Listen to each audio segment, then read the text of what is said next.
All right. So let's start the workshop, guys. But before starting the workshop, you need to be clear with a concept of website, right? So let's start with that. It's very basic. Yeah, sure. I can take the mic a little bit closer. Is it okay now? Is it okay now? Okay, perfect. Let's continue now. Yeah. So let's start with the with very basic concept, that is how a website works, right? How a website works. So I think everybody knows about a web server. What is a web server? Just type your answer, like what is a web server according to you?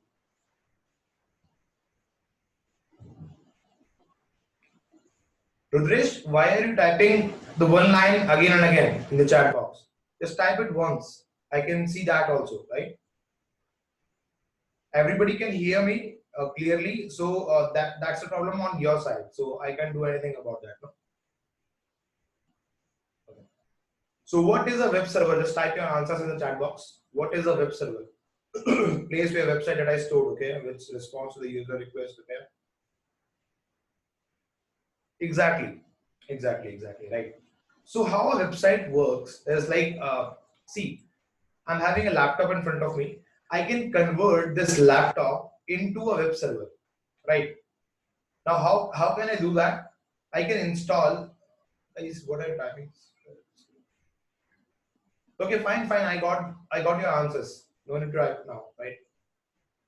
Just concentrate on what I am saying, right? Leave it. Okay. Now, next thing is, see how you can convert your laptop or any computer, any PC into a web server. You just need to install a software for that, right? What are the softwares, right?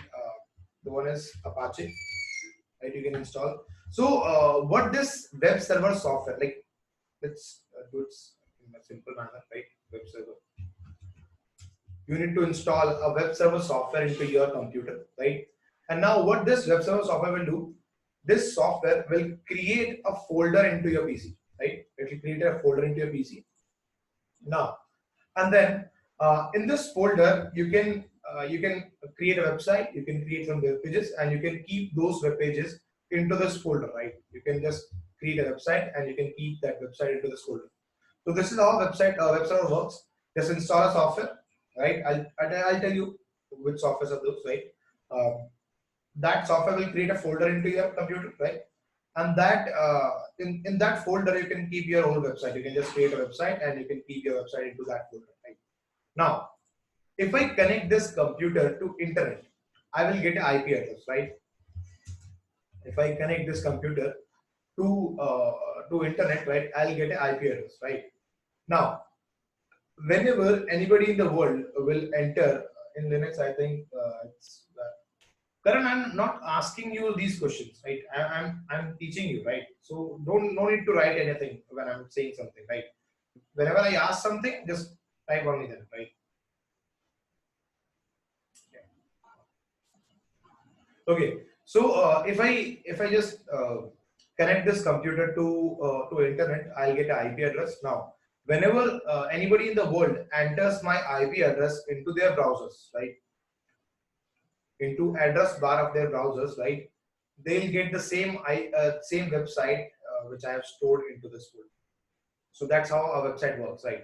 Whenever you type google.com into your browser, right? So what happens is there is some computer somewhere in the world, right, which is connected to internet, and whenever you hit google.com, that request goes to that particular computer, and that particular computer is having a web server software and is having a folder, and in that folder there is Google's website, right?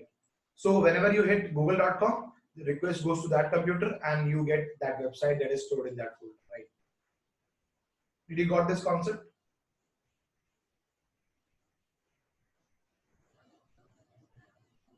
Whenever I ask, guys, please reply, right? Did you got this concept?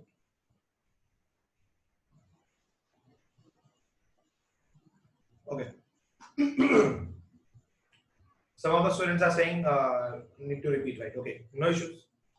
See, whenever we hit google.com into our browsers, right, there is some computer somewhere in the world, right, which is connected to internet, and that computer is having a web server software installed, and in that web server there is a folder, and in that folder they have the Google's website into it, right.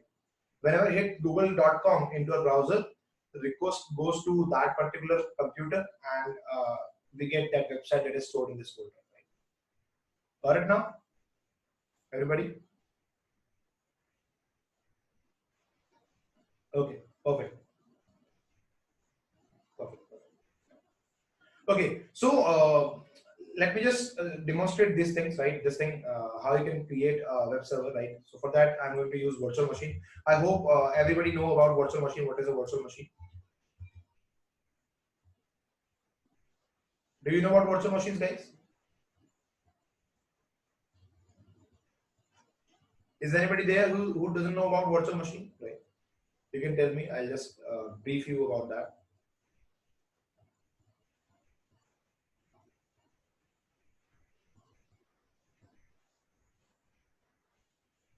Okay. Okay. So do I need to brief you about that? What is a virtual machine? No. Perfect. Perfect. Perfect. Yeah. So let's just turn on a virtual machine now.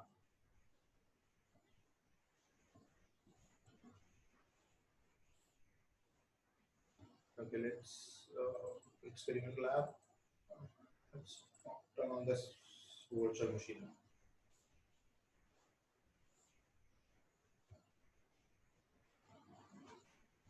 So we are going to convert this virtual machine into a web server, right?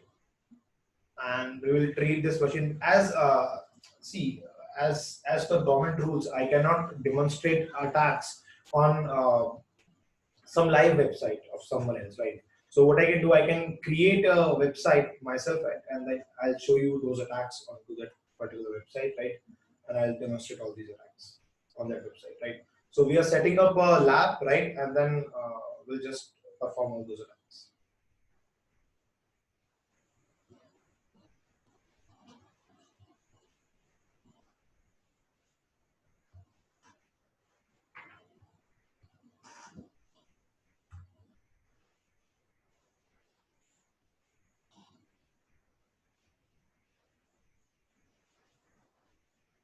Why specific Windows VM? You can turn on any virtual machine you want, right? I'm not saying you need to. You just need to open specific Windows VM. You can run any operating system. Why only Windows 7? What kind of question it is, right? If I turn on Windows 10, you'll ask why only Windows 10. So that's not a question. I need to run at least one machine, right? So I can run any operating system you want.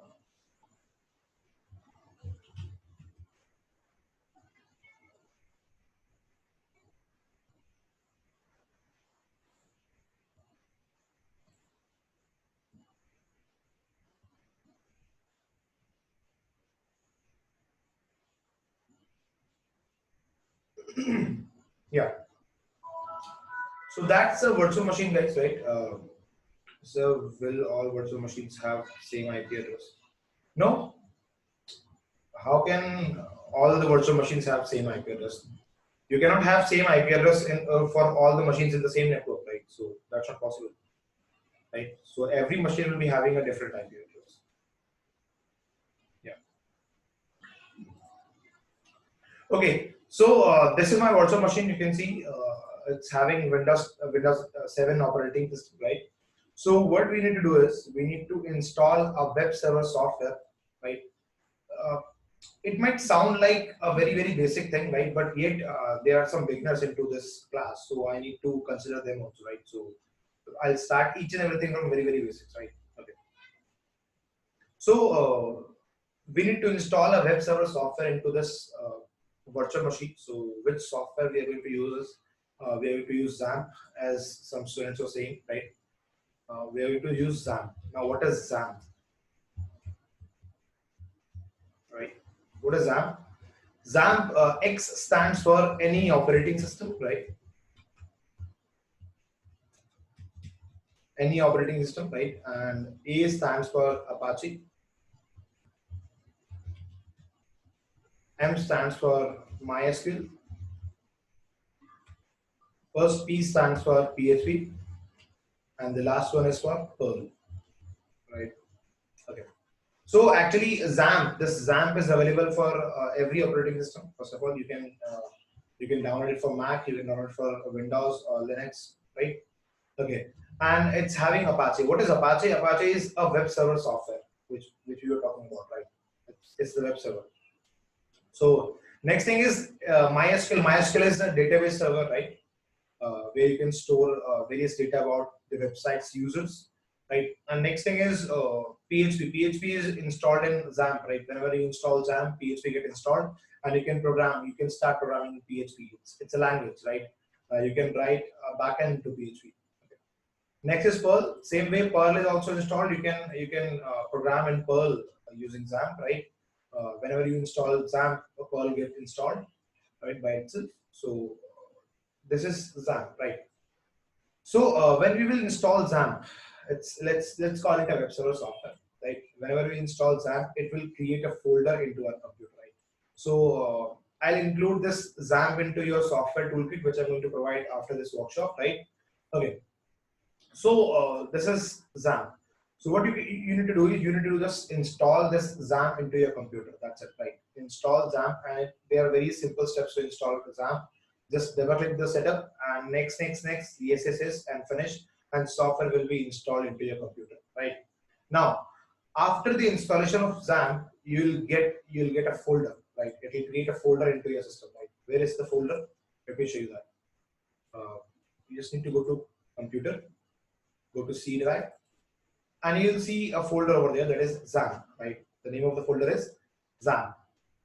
And that XAMPP is having, like, you can open this XAMPP, and this XAMPP is having a folder named htdocs. htdocs. You'll be having this folder, right? So what is that folder?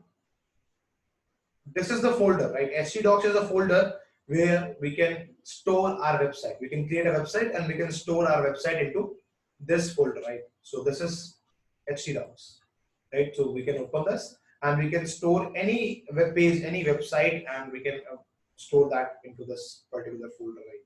So let's do one thing. Let's create a HTML file over there. Right click, new, and let's create text document. And you can name it anything. Let's say I'm naming it Harvinder.html, right? Harvinder.html. This is how you can create an HTML file. And let's edit this file. As we don't have any code into this particular file, so just right click on it, open with. Let's open Notepad, and I want to write something on this particular file. HTML.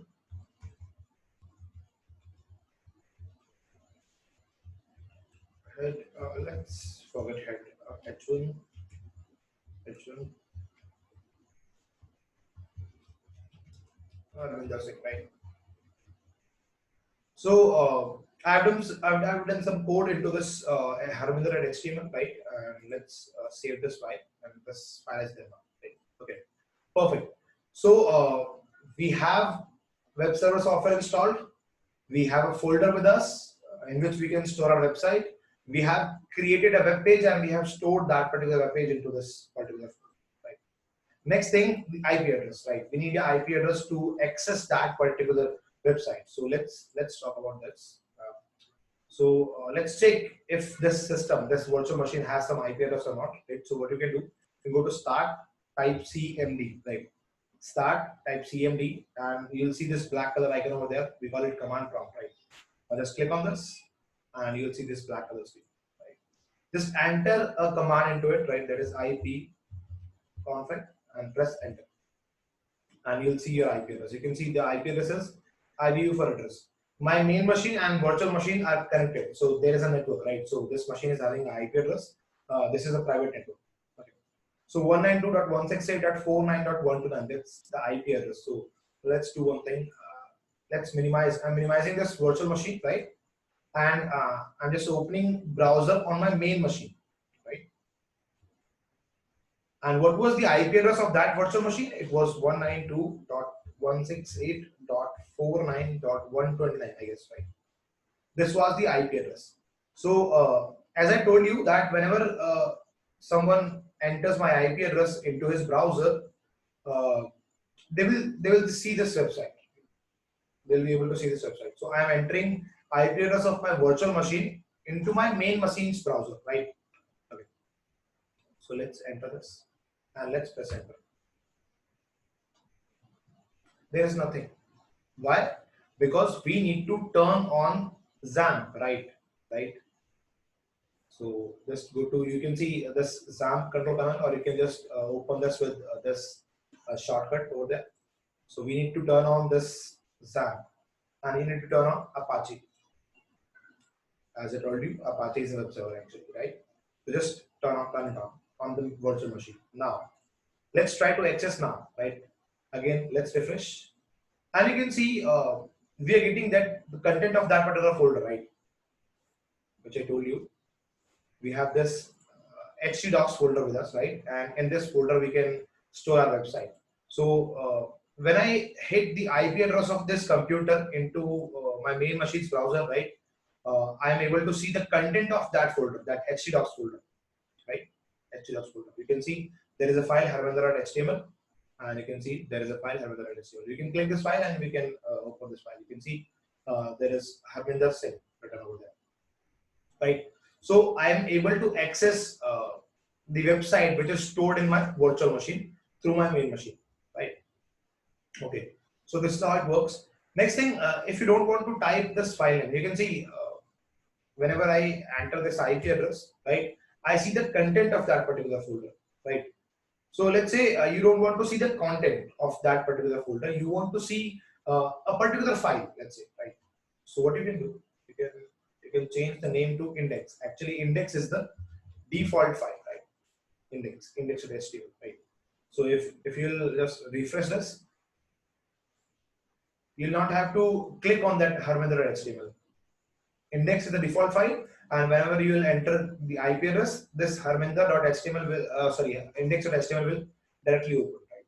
You will not see the content of that particular folder, right? Is it clear to you or not? Guys, please reply in the chat box. Is it clear to you?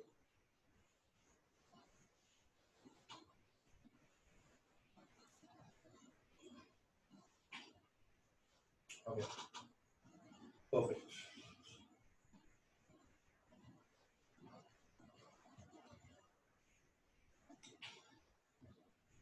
Just one. iPhone. What's your name first? First of all, right? But it is in local network. Yes, it's a not local network. I already told you this is my local network. I can just use this website inside my network only, right? But if you want to do it for public, you need to use your public IP address. That's it. Nothing else.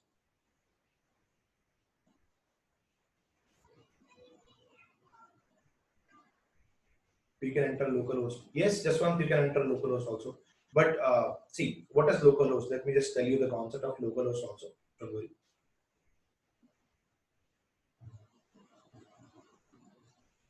Okay, let's continue now. See, if you want to enter localhost, see, the point is that what is localhost basically, right? Localhost is we call it loopback address, right? So if you are opening that website in the same machine, right? Let's say this machine is the web server, and I want to open the same website into this machine. So we have three methods, right? What you can do? Open the browser, right? If we have we have the web server on the same machine, and we are trying to open the website on the same machine, right? Same machine itself, right? So we can either we can enter that same IP address 192.168.49.129, right? So you'll get the same page. Or else what you can do, if this machine, this web server machine is not connected to any network, right? Any network or any internet, right? So what you can do, you can use this localhost, right? You can enter localhost and press enter, you will get this same website, right? But if you want to access this website from the main machine or some other computer on the same network, right? So you need to enter the IP address. You can't enter localhost for that. Local is for same machine, right? And next thing is also you can enter the numerical representation of this localhost, that is loopback IP address 127.0.0.1, right? You'll get the same IP, same website, right? Is it clear to you?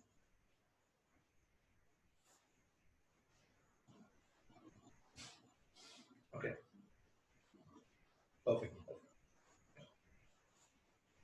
So now let's continue now, right? So that's how the XAMPP works, right? You can use this XAMPP, also you can create a website for your internal purpose if you want to, right? You can. XAMPP is a very good software. Right. Next thing is what you can do. Let's say this is my. I'm using this website into a private network. If you want it to be globally available for everyone in the world, right? What you can do, you can use your public IP address.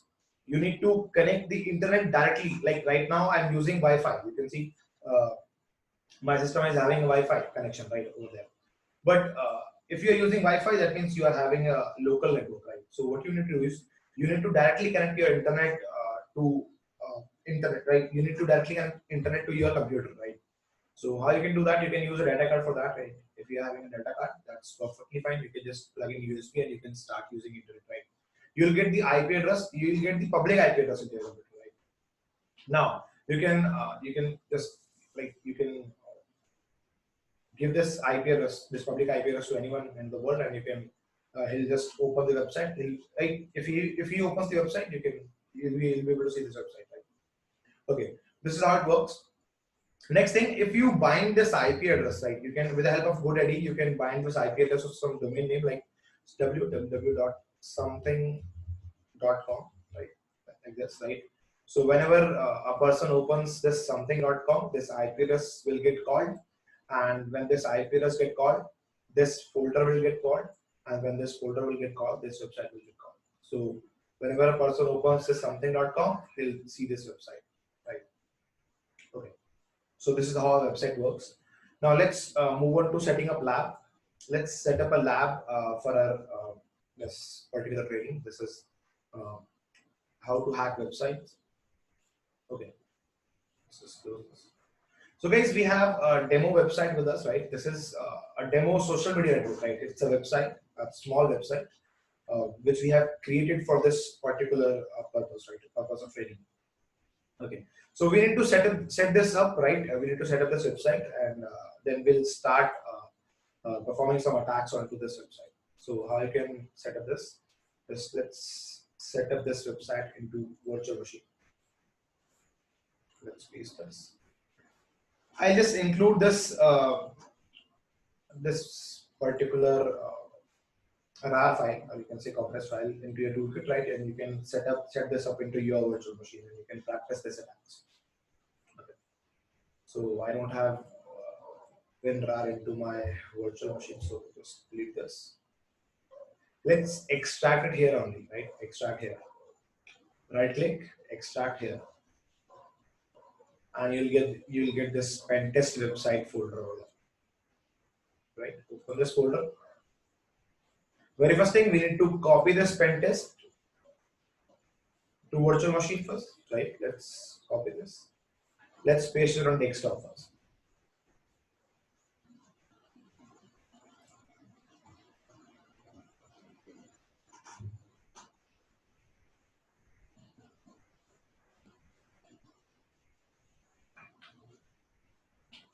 Okay, we got this.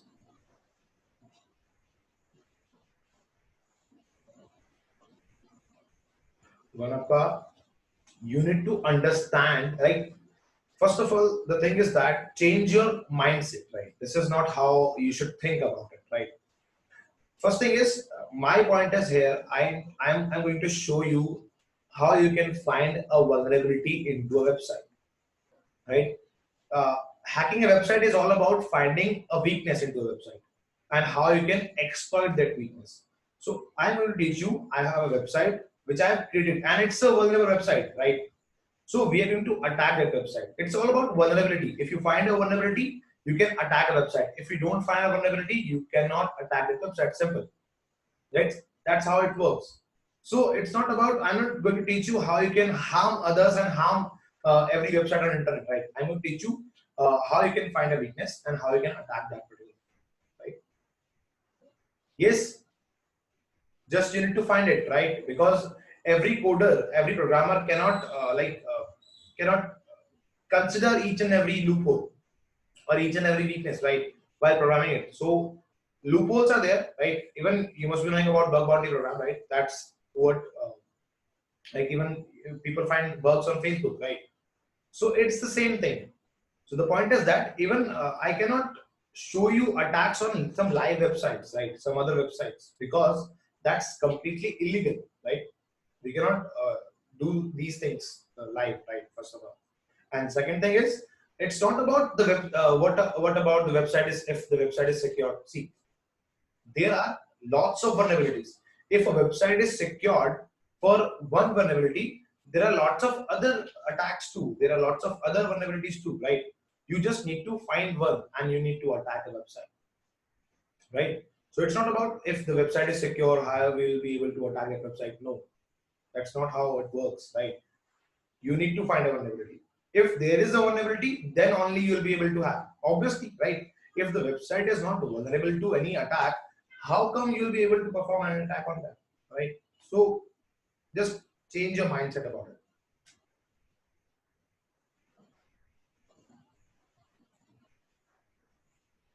Aravind, you are saying that all website has weakness, even if it is secure. So you are contradicting your both the points, right? If a website is weak, that means it is not secure, right? There are some loopholes. If a website is secure, that means there is no vulnerability, right? iPhone is saying, how can we find vulnerability? That's what I'm going to teach you today, right? Okay, all right. So let's move on. Next thing, let's copy this database.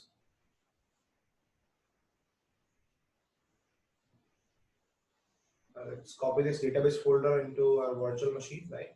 Let's paste it over here. Okay. Now what we need to do is we need to just copy these two things, right? Pen test and database, right? First of all, we need to copy this pen test content, right? Just open the folder and just copy each and everything from that folder. Copy and paste this into your htdocs folder, right?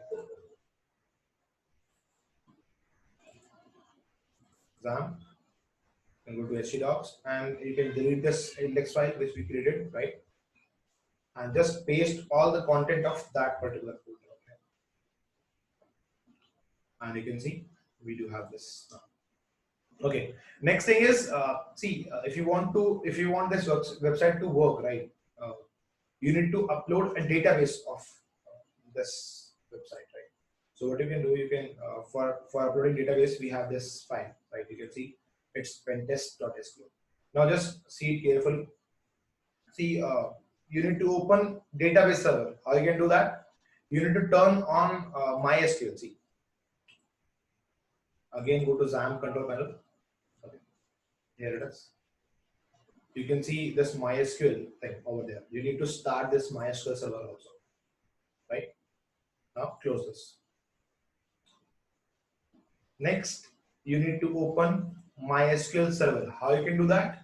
Again, because it's the same computer's web server, and we are trying to open in the same computer itself, right? Browser is also same computer. So what you can do, you can just type localhost / php my admin. Just open that. Let's wait for it.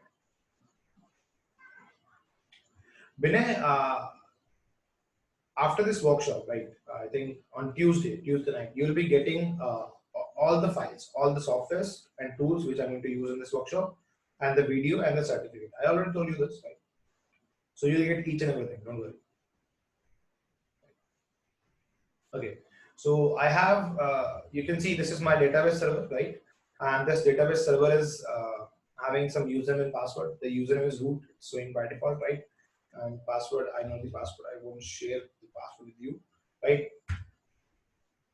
So this is how database server looks like, right? So what I need to do is, what is the name of the database over here? If we see this folder, this is pentest, Pentest, right? So we need to create a database into this server, right? So just go to databases. You can see there is an option. Just click on that, and you'll see option to create a new database, right? So just type the name of the database, right? That is pentest, right? Pentest, and click on create. Now you will see this is pentest, right? We have a database with us, that is pentest now. Suppose we got any doubt after completion of workshop, how to contact you for doubts. Don't worry, Manoj. I'm going to tell you each and everything at the last of this one. So you can contact me when I'm going to give you my details like email ID and my official Facebook page. Where you can post your doubts. Or else I'm going to tell you about something like we are going to launch a doubt forum, right? Where everybody can post their doubts and everybody can reply to the doubt site. So that's kind of social network we're going to create, right, in near future. So don't worry, you'll get everything. Right? Okay, so this is pentest database, right? You can see we created a database, and then after creation of the database, you need to click on that. See, we created it, and you can see in the left panel, you can see a database that is pentest, right? Just click on that. That means database is selected. Now, next thing is you need to import the database. So here is the option to import. You can see that, right? Here is the option to import. Just click on import. Right now we need to upload this file, database folder there. Yeah, this file pentest.sql into PHP environment. How you can do that? You can see browse your computer. Just click on browse, and then select the file pentest. Sorry.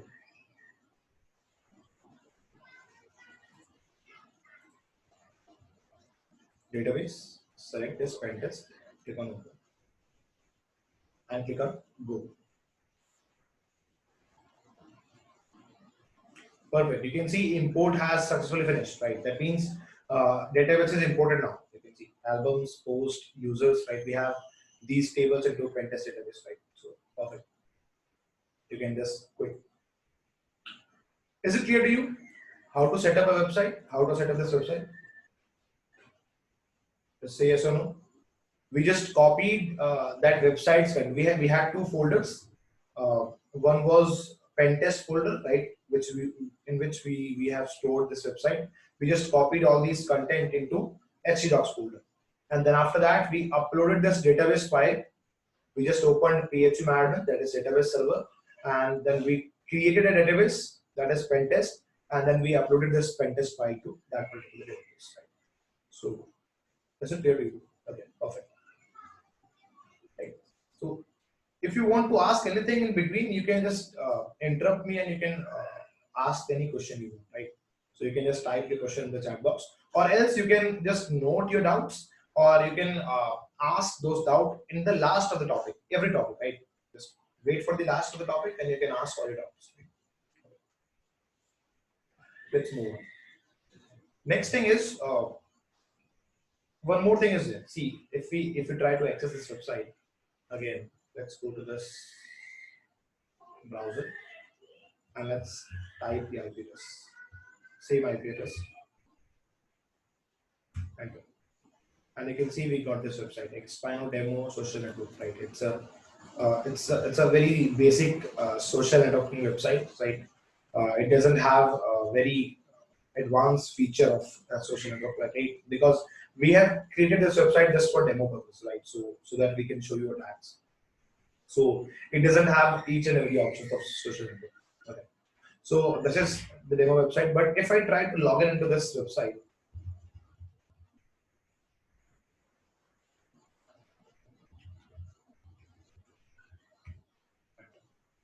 I'm not able to log in. And what's the reason?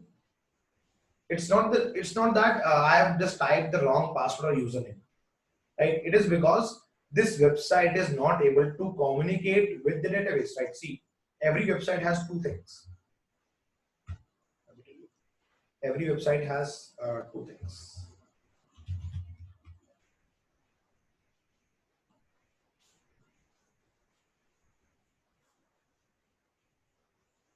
right? Actually, it has three things. Let me just explain it little bit deeper, right? See, one is we call it front end, right? Second one we call it back end, and next one is database. It's like that, right?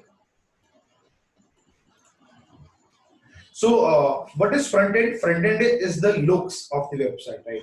Like, see, if you open this particular website, you can see this blue color text over there. You can see this image, right? You can see this blue color button. So this is all looks of a page, right? How the page is looking, right? So that is particular. That is basically front end, right? Which a user can see. Next one is backend. What is backend? Basically, backend is the processing thing. Like if we enter our username, password, and if we click on login, right? Our username and password will go to the server, and then server will check that if this username password is correct or not. If this is correct, you'll get the login. If this is not correct, you'll not get the login, right? So this is backend.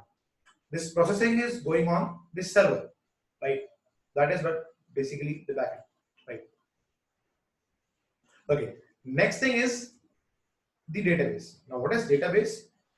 See, as I said, right, when you will just enter the username and password, right, you will enter that username and password into front end, right, because this is front end. You can see, right, we'll enter this username and password, and we'll click on login. So this is front end, and then this front end will send your username and password to the backend, right?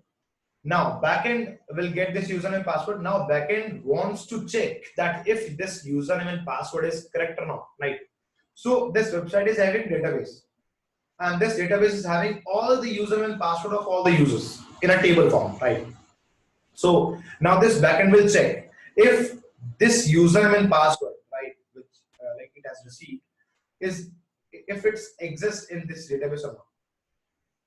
If it exists, right, user will get the login, right? Got the concept? So we have three things: front end, back end, and the database, right? So whenever this backend wants to communicate with the database, right, this backend has to log in into the database, and then only it can communicate with the database. It can check the values, it can fetch the values, it can delete the values, right? Whatever operation this backend wants to perform in the database, backend needs to log in into the database, right? Because if this authentication process will not be there, right? If this login process will not be there, anybody will be able to log into the database, and anybody will be able to perform any operation on the database, right? So this backend needs to log in each and every time it wants to perform the operation on the database, right? So you can see, even if we are using the correct username and password, we are not able to log in into this website. And what's the reason? The reason is simple. This website, this website's backend is not able to communicate with the database, right? And let's just fix it out, right? Let's just fix it. Let's open this browser, and we have localhost PHP admin.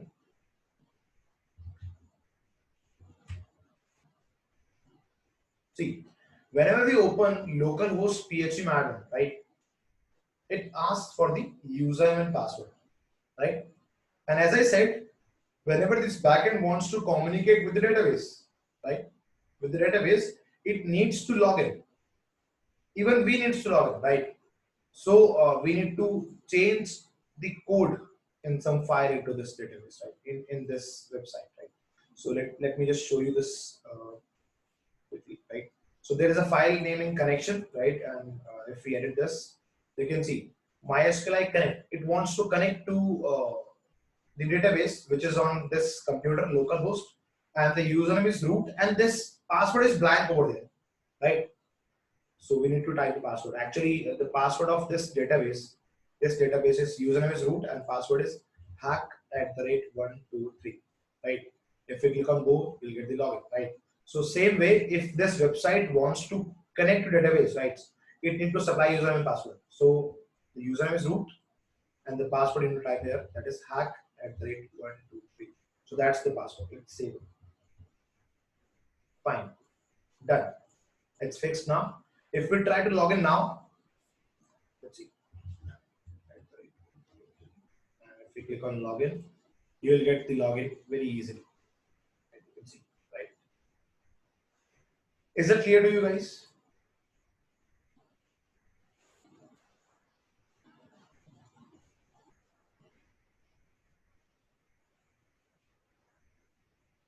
Everybody is not replying. Okay. Perfect. So this is how you can set up a website, right? So this is our small social network website, right? Let me just walk you through it, right? So that you know each and every option or feature it has, right? Then after that, we'll start performing some attacks on this website. Okay, let's do that. Say, let's log out. First thing, you can create an account over there, right? You can see we have an option to create account. Just click on this, and you'll be able to sign up with your name.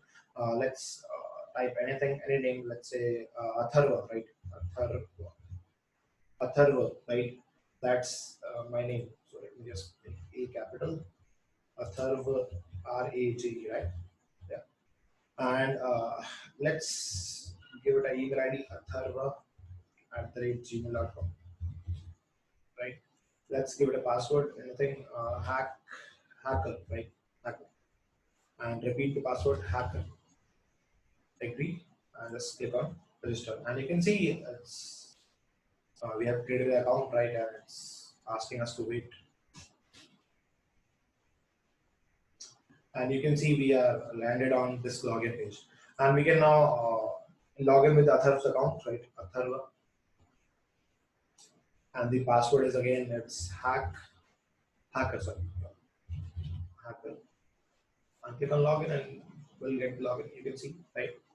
We got the login and we don't have any profile picture over there. I don't know.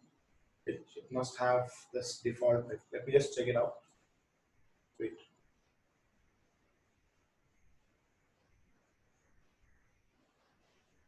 Okay.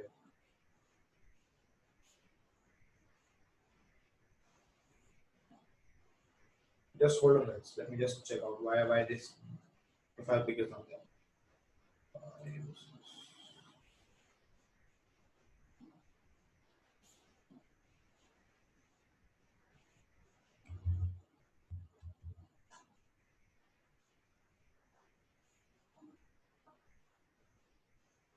Done.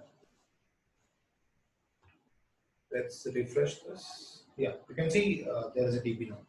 Okay, so that's the profile, guys. And if Athar wants to post anything on this website, he can post easily, right?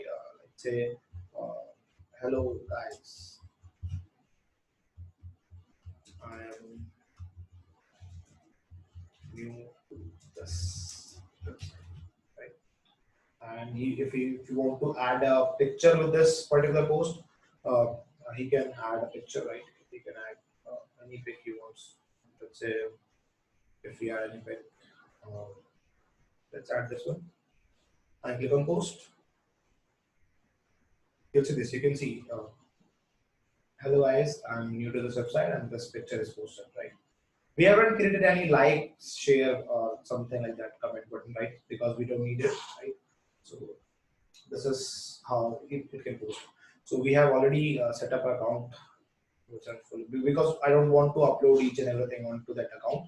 We have already set up account. That is, we have two accounts actually, which we are going to work. That is harvinder97@gmail.com, and the password is hack@123. This is the password of this account. Let's click on login, and you can see uh, again we have option to post. I've already posted something on this website. You can see. Next thing is you can go to profile, right? You can check out your profile. Just click on profile, and you can see that's the profile, right? We have got, and we have album feature onto there. You can see person is having album over there. You can see that, right? Okay. Next thing is you can update your profile pic, right? If you want to change your DP, you can change that. Just click on choose file, and we'll be having option to change my DP, right? Okay, so let's choose this. No, let's choose something different. According to the size of this, this will be perfect, I guess. Yeah, and click on update image, right? You'll see images updated, right? This is my new image, new DP, right? So that's how it works. Next thing is uh, you can we have option of biodata, right? Like it's kind of website you can upload your resume to, right? You can upload your resume, and anybody in the world can search for your profile, and they can download your resume, right? So you can see this is option for biodata, right? You can just click on this, and you'll get a PDF downloaded into your computer, and this is the biodata of this particular profile, right? And we have a contact number, we have a logout button. You can just click on this logout button, and you can log it out. Let's go to home, and one more feature we have a search option over there, right? You can just click on this, and you can search for a profile. Like let's say I want to search for my friend, right? I want to search for Pradeep, right? So you can see when I type PRA, we got account over there. You can see Pradeep Nagar, and you can see his email ID over there, and we can click on Pradeep Nagar, and we'll see his profile too, right? This is his profile, this is his album, right? Okay, is a photograph.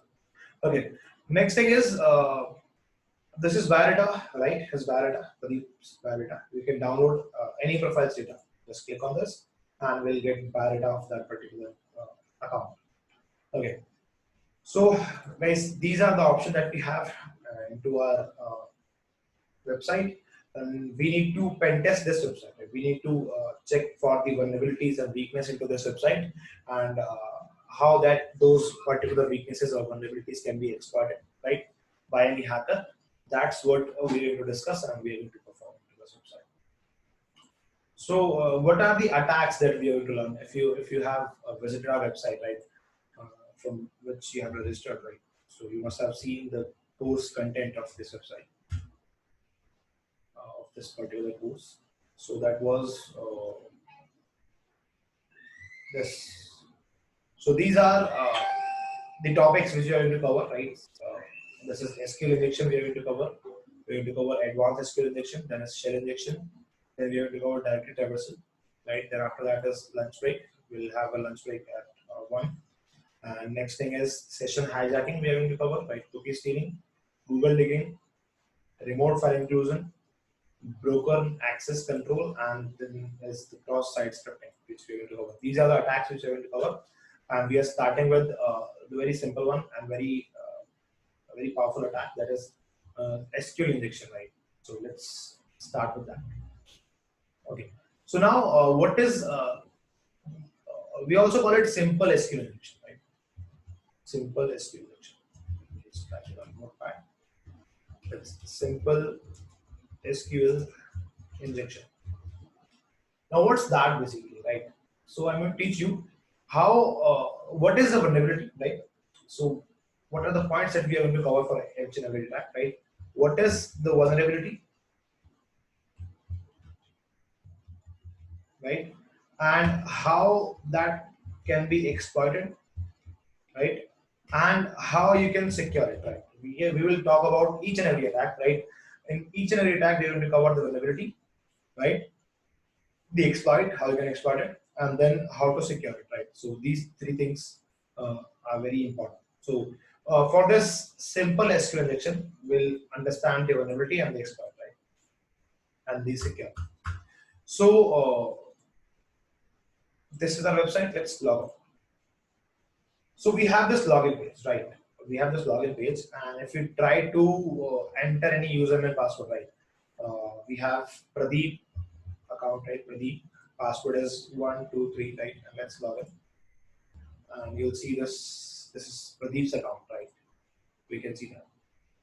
Okay, and we also have one more account, that is Harminder 97. I already showed you that account, right? So if I try to enter some wrong username and password, 97@gmail.com. If I enter a wrong username or wrong password, right?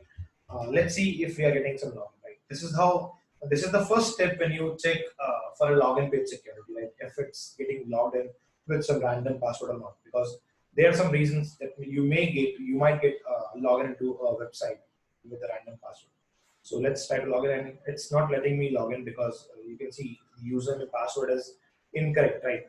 So first of all, you need to understand the entry points. What is an entry point into a website, right? So whenever you want to hack a website by any attack, you want to perform any attack, you need to check out each and every entry point, right? So we call it entry point. So what is an entry point? Entry point is a point from where we can enter into a website, or enter into a web application. So how we can communicate with the server, right? How we can send our manipulated things to the server, right? So these are the entry points. One is URL, right? Always you can enter your queries, you can enter your things. Like you can see this status is equal to fail. I can check out what if I change it to success, right? So that's an entry point. I can always manipulate this URL, and I can check out what response I get from this server, right? So let's say if I change it to success, nothing is going to happen. Like you can see, it's again username password is incorrect, same thing, right? So so this is the entry point where you can change things, right? Next one is if you're getting confused with this IP address, we can change it to some URL. See, let's do one thing. Let's change it to a URL. If you don't get confused with it, right? So if you want to change this particular thing to URL for your computer, you can do something like that. We have a file called host file, right? You can go to C, Windows, System32, and then you need to go to drivers, right? Drivers, yeah, and we have a file folder, sorry, that is etc folder, right? And you can see there is a file naming host into that, right? So this is the location: C, Windows, System32, drivers, and etc, right? We have a file over there, a host file. We call it host file. Open it with Notepad, and we want to change something. Let's do one thing. Let's not change the entry, right? What I want to open 192.168.49. What's that? What did I right? See, I want to open this 192.168.49.129. Whenever a person opens www. Let's say anything example.com. So whenever a user opens example.com in my system, open this website. Let's close it now. Save it and close it. And let's say we open www.example.com. We'll get the website. You can see, right? So that's how it works. You can change it to URL. So it will look like a real website. Rajiv, see, the point is that it's not possible if you disconnect it. See, the point is that we will not be able to cover all the topics if this happens, because there are lots of students. If they'll get disconnected and I have to repeat for that reason, so that's an issue. If you didn't get the things, if you're not able to understand, I can repeat for that reason. Right? But if you get disconnected, please. Right now I'm repeating, but please keep that in mind. Yes. So from where you want me to repeat?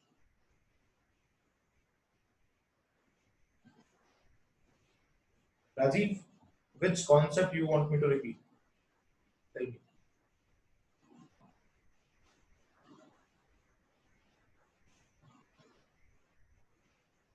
Rajiv. IP address into URL. Okay, okay. So we have a file. See, that's the location. You can see it's C, Windows, System32, drivers, etc. That's the location. You can see that, right? And we have a file over there, host file. Right? Open this file and with Notepad, and we have created an entry over there. See, I want to open this IP address, this one, on which we have a website, right?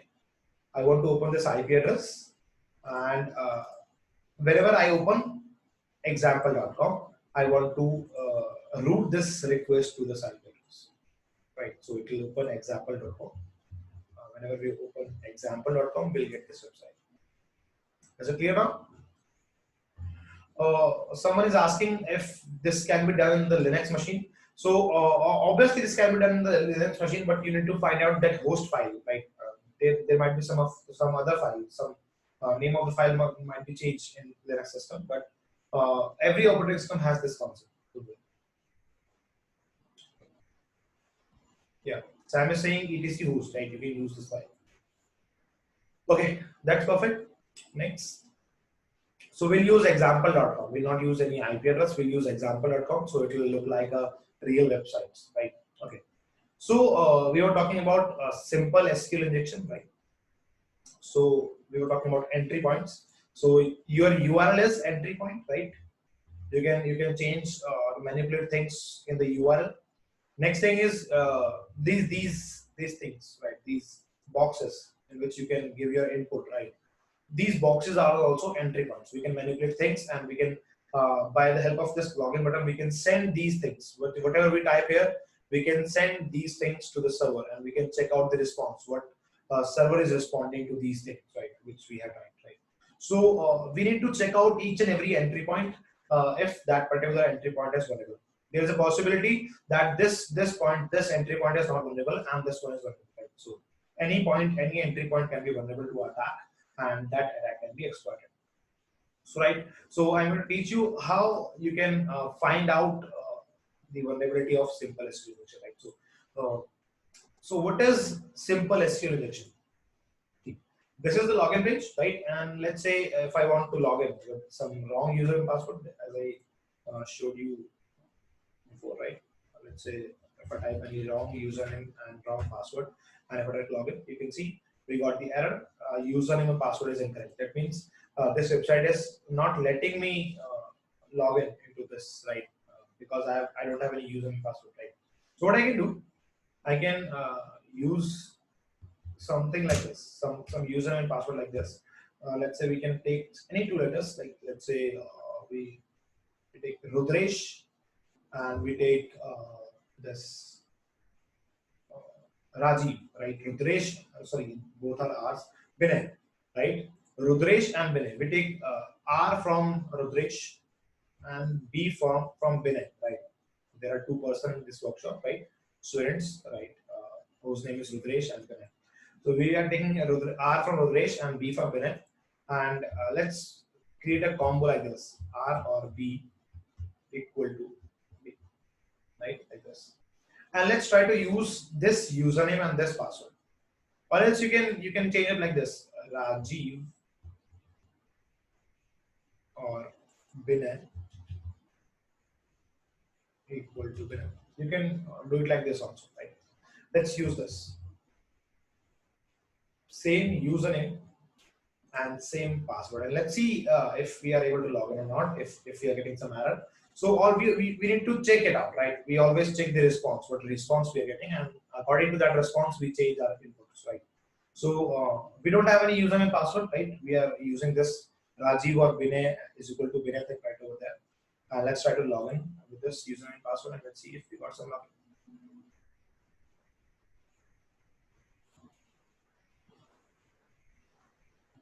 Yes, HP. It's the same thing. You can see we got the login with this query, right? We got the login. And now we are going to find out what is the reason, right, that we are getting login with this particular username and password, right? There is no such username and password into the database, right? It will work out this one. This one, if you want to ask something, then you can type, because whenever you type anything into the chat box, uh, the class get disturbed, right? The point is that whenever you want to ask something, you want to ask your doubt, just type, right? And whenever you don't want to ask, please don't type anything in the chat box, because whenever chat box pop up, I just need to read that if a student wants to ask something. And if I get these kind of things, try this, or like if I get these things, class will get disturbed. So don't type anything until unless you want to ask something into the chat box, right? Or else we'll not be able to cover all the topics into this workshop. Please, right? I hope you understand. Okay. Okay. So Rajiv or Binay equal to Binay. This is the username and password we used, and we got the login. Else you can use anything like in the same pattern. You can use anything like one. Let's say we use two.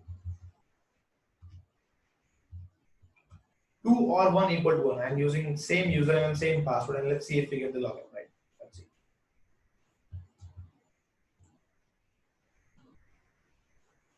Again, we got the login, right?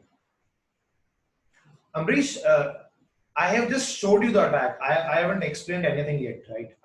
I'm explaining it, right? I'll just explain this attack in very simple manner. Don't worry, right? It's just I'm showing you the attack, right? Let's see. We are entering these things into this, and we are getting the login. Don't worry, Vinay. I'm going to teach you how you are getting the login. I'm going to tell you what is the logic behind this, right? I have just showed you the attack. Just have some patience, right? Workshop is not over yet, right? And the topic is not over yet. I've just started the topic. So please have patience. Just listen the full thing, and then after that you can react. Okay, so you can see we are entering these things, 1 or 2 equal to 2, 2 or 1 equal to 1, Rajiv or Vinay equal to Vinay, right? So these kind of things, and we are getting the login into the website. So what's the reason? What's the logic behind it? Why we are getting the login, right? Why this website is letting me log in into this website, right? So what's the reason? Let's just understand the concept. So guys, how many of you are familiar with SQL, right? Please type yes or no in the chat box. How many of you are familiar with the SQL? Poon Chandra is no, okay. Thar was somewhat okay. Vinay no, okay. Sudarshan a bit. Sai no, okay. No, okay, okay, okay. Good. So lots of students are there which are not familiar with this SQL thing, right? So don't worry.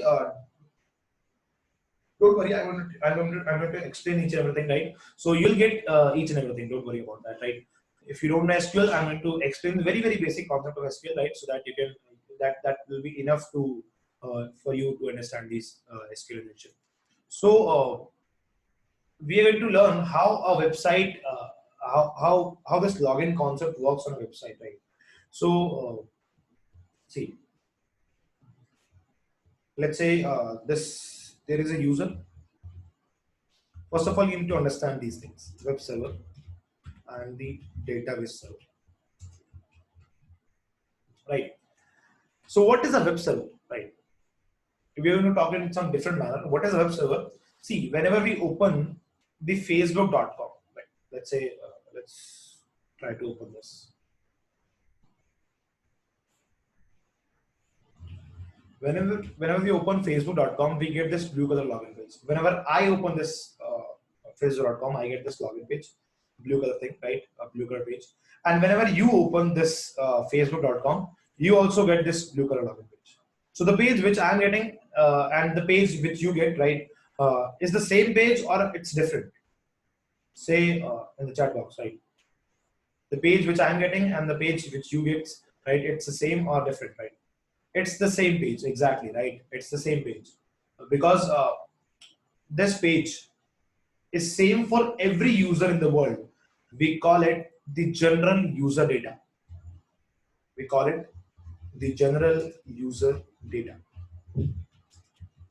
Data which is exactly the same for each and every user on that website in the world, right? So that particular data is called the general user data, and that data is stored. This general user data is stored in the web server, right?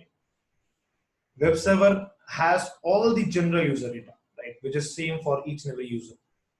Next one is database server, right?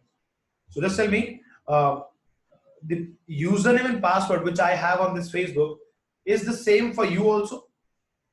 Do you have the same username and password on Facebook which I have? Say yes or no. Exactly no, right? And no user in the world can have a username similar, like similar, it can have similar username, but it cannot have exact the same username which I am having, right? So my username on Facebook is unique in the world, right? Nobody's having the same username like me, right? So that data is called user specific data, right? That data is called user specific data, and this data is stored in database server in the form of tables, right? I hope you get this. Now let's talk about the login process. Whenever you log in onto the website, how that login process works. So let's say there is a user, and this user is typing in the browser www.facebook.com. Let's suppose, right, he's typing in the browser www.facebook.com. So that means this user is requesting for a login page, right? Whenever we type facebook.com, that means we are requesting for a login page, right? So this request will be sent to the web server, right? So this particular request will be sent to the web server, right? Next thing. Now, just tell me one thing. This login page, is it a general user data or it's user specific data, right? What kind of data it is? Just type in the chat box.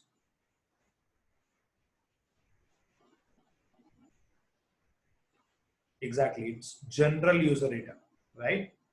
It's the general user data, right? That means web service is having general user data. So web server will respond with a login page, right? Web server will provide the login page to the user, right? Because web server already has this general user data, that is login page. Okay. Now when this user will see the login page, user will enter his username and password into that page, and then he'll click on the login, right? That means this username and password, what kind of data it is? General user or user specific?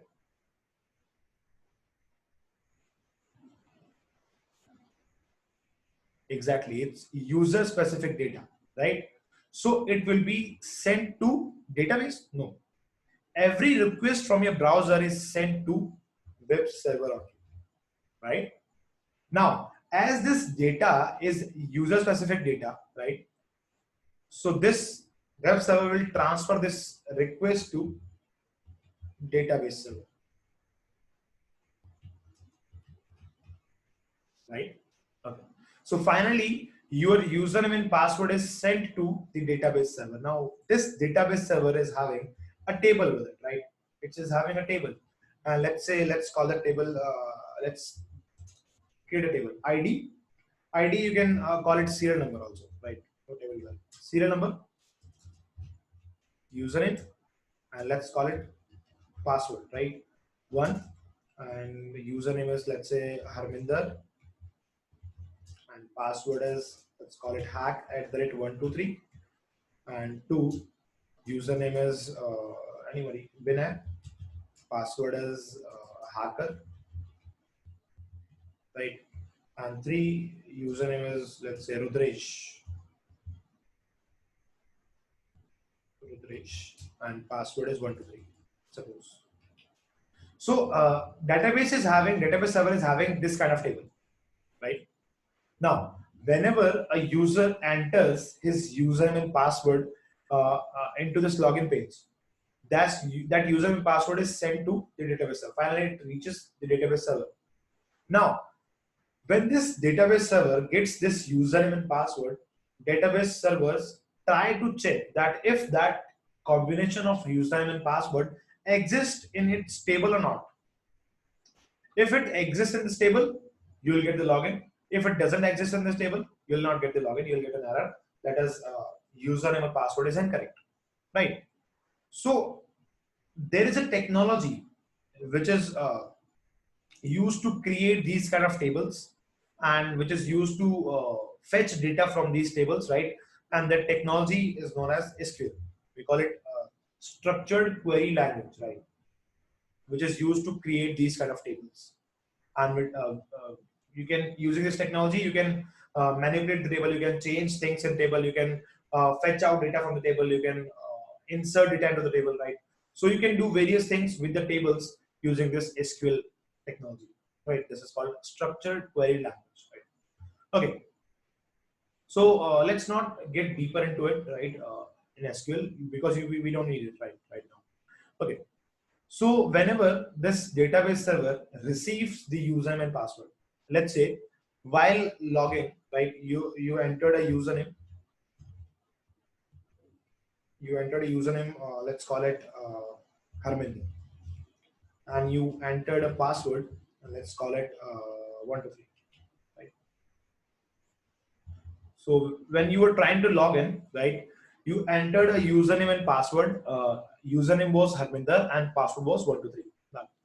Now this username and password will reach the database server, right? Now this database server will try to check out that if this combination of username and password exists into its table or not, right? Now, how it will check? It will run a query, right? Whenever you want to communicate with this table, you need to run a query, right? So now database server will run a query, and what will the query look like, right? It will be like search from table. So those students who knows about SQL, they must be knowing that this is not search from table, this is select star from table, right? But I'm using a very layman's language so that everybody can understand this, right? So search from table, right? That means database wants to search into this table. Search, or you can call it into the table, right? Let's change the language, right? So that everybody can understand. Search into the table. Just search into the table where username is equal to Harminder, right? This will be like this, Harminder. And password is equal to, that means we need to use and password equal to what? It's 123, right?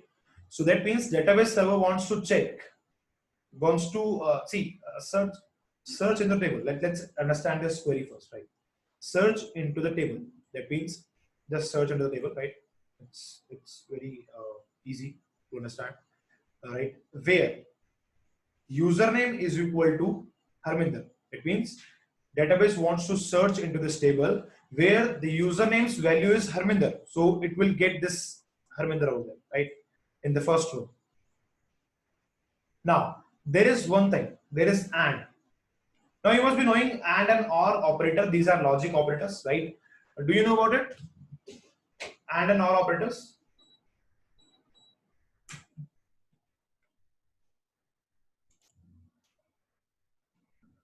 Okay, okay.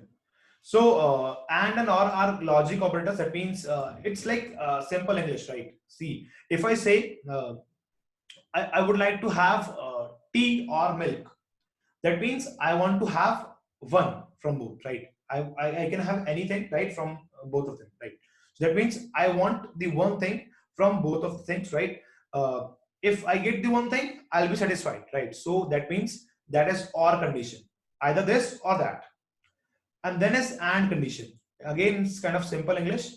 I would like to have tea and biscuits, right? That means I want to have both. If I get both, then only I'll get satisfied.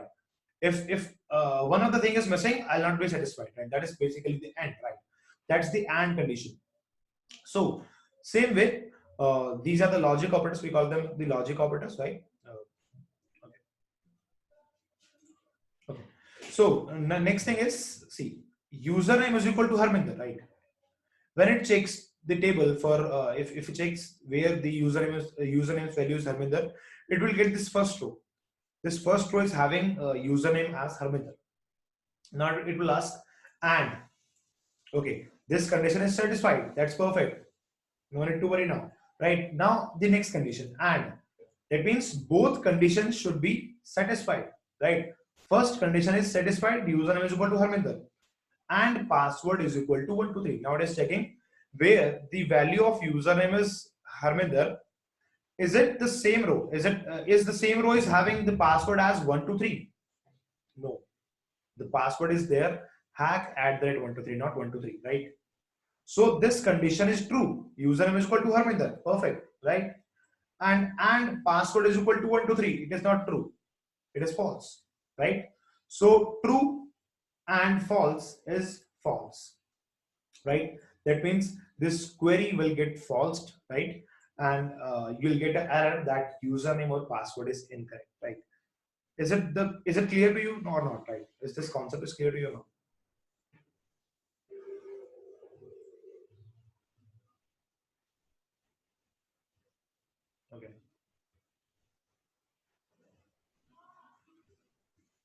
Okay, perfect. Okay, all right.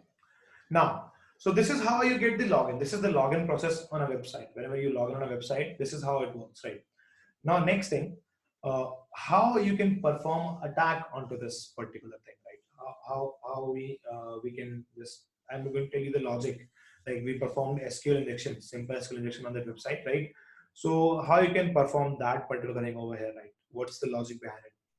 Okay, so when I tried to log in with this, I just entered. If you remember, I entered 1 or 2 equal to 2, right? This thing. Same was the password, right?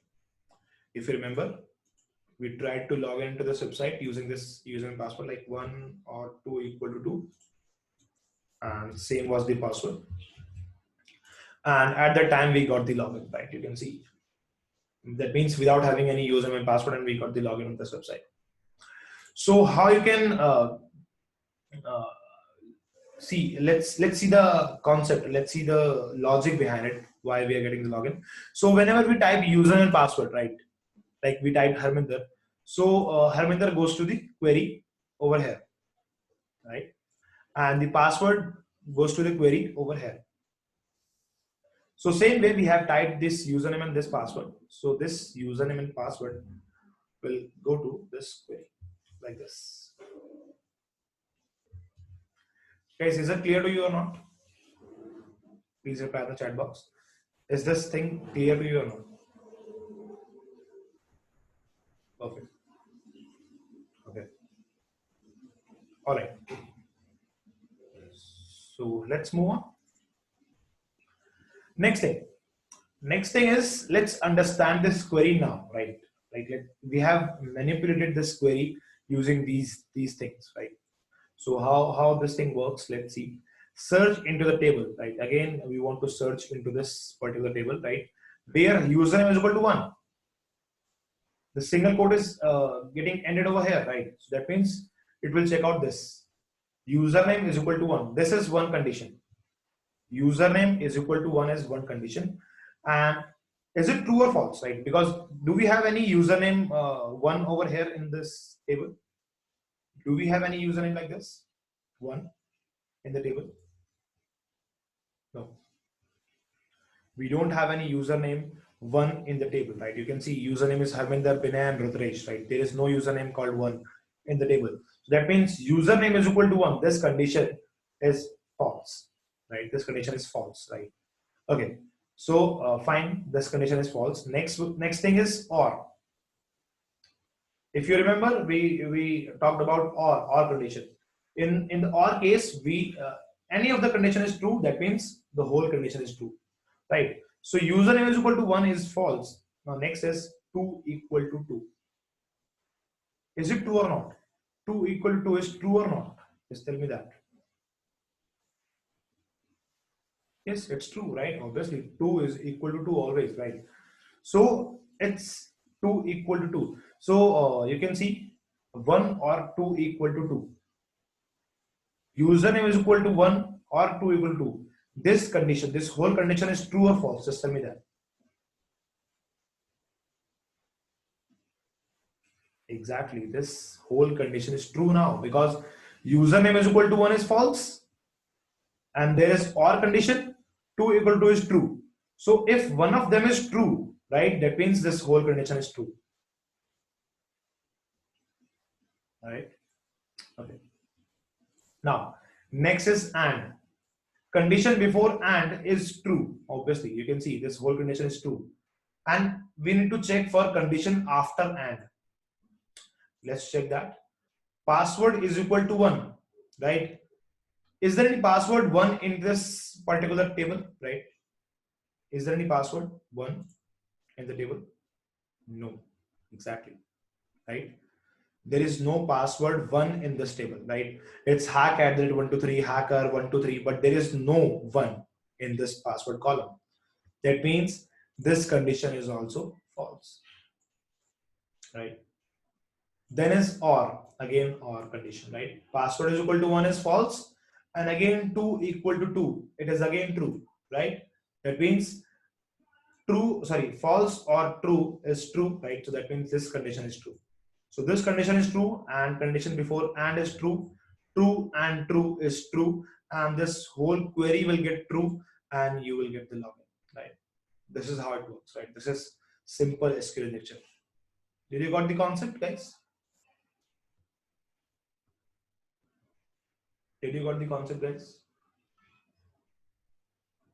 Do you have any doubt into this particular concept? You can ask me why this is used. See, someone is asking why these codes are used, right? Why can't we write this thing like this, right? Because these are the strings, right? If you'll not type these things, these codes into this, actually, this is how you differentiate between this query syntax and your values, right? Whenever you want to give a value, right, you need to give it in this codes, right? This is how it works.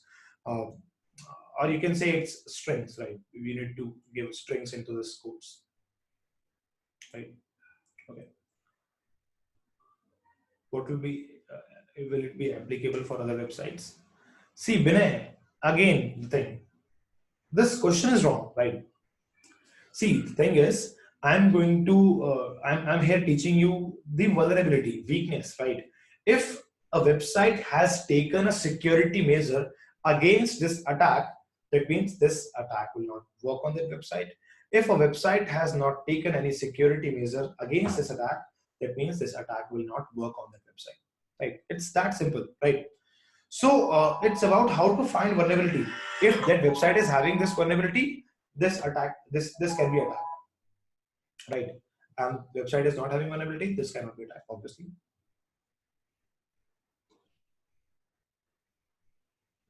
Okay, that's okay. Yes, sir. Yes, Tarva, I'm going to teach you how you can protect this vulnerability. Don't worry, right? I'm going to teach you that also. Okay. Yes, sir. But why we are related to login page of Harminder not only? See, the question is, this is a good question. Whenever we type this username and password, right? Whenever we are trying to log in with this particular attack, like if we type 1 or 222, right?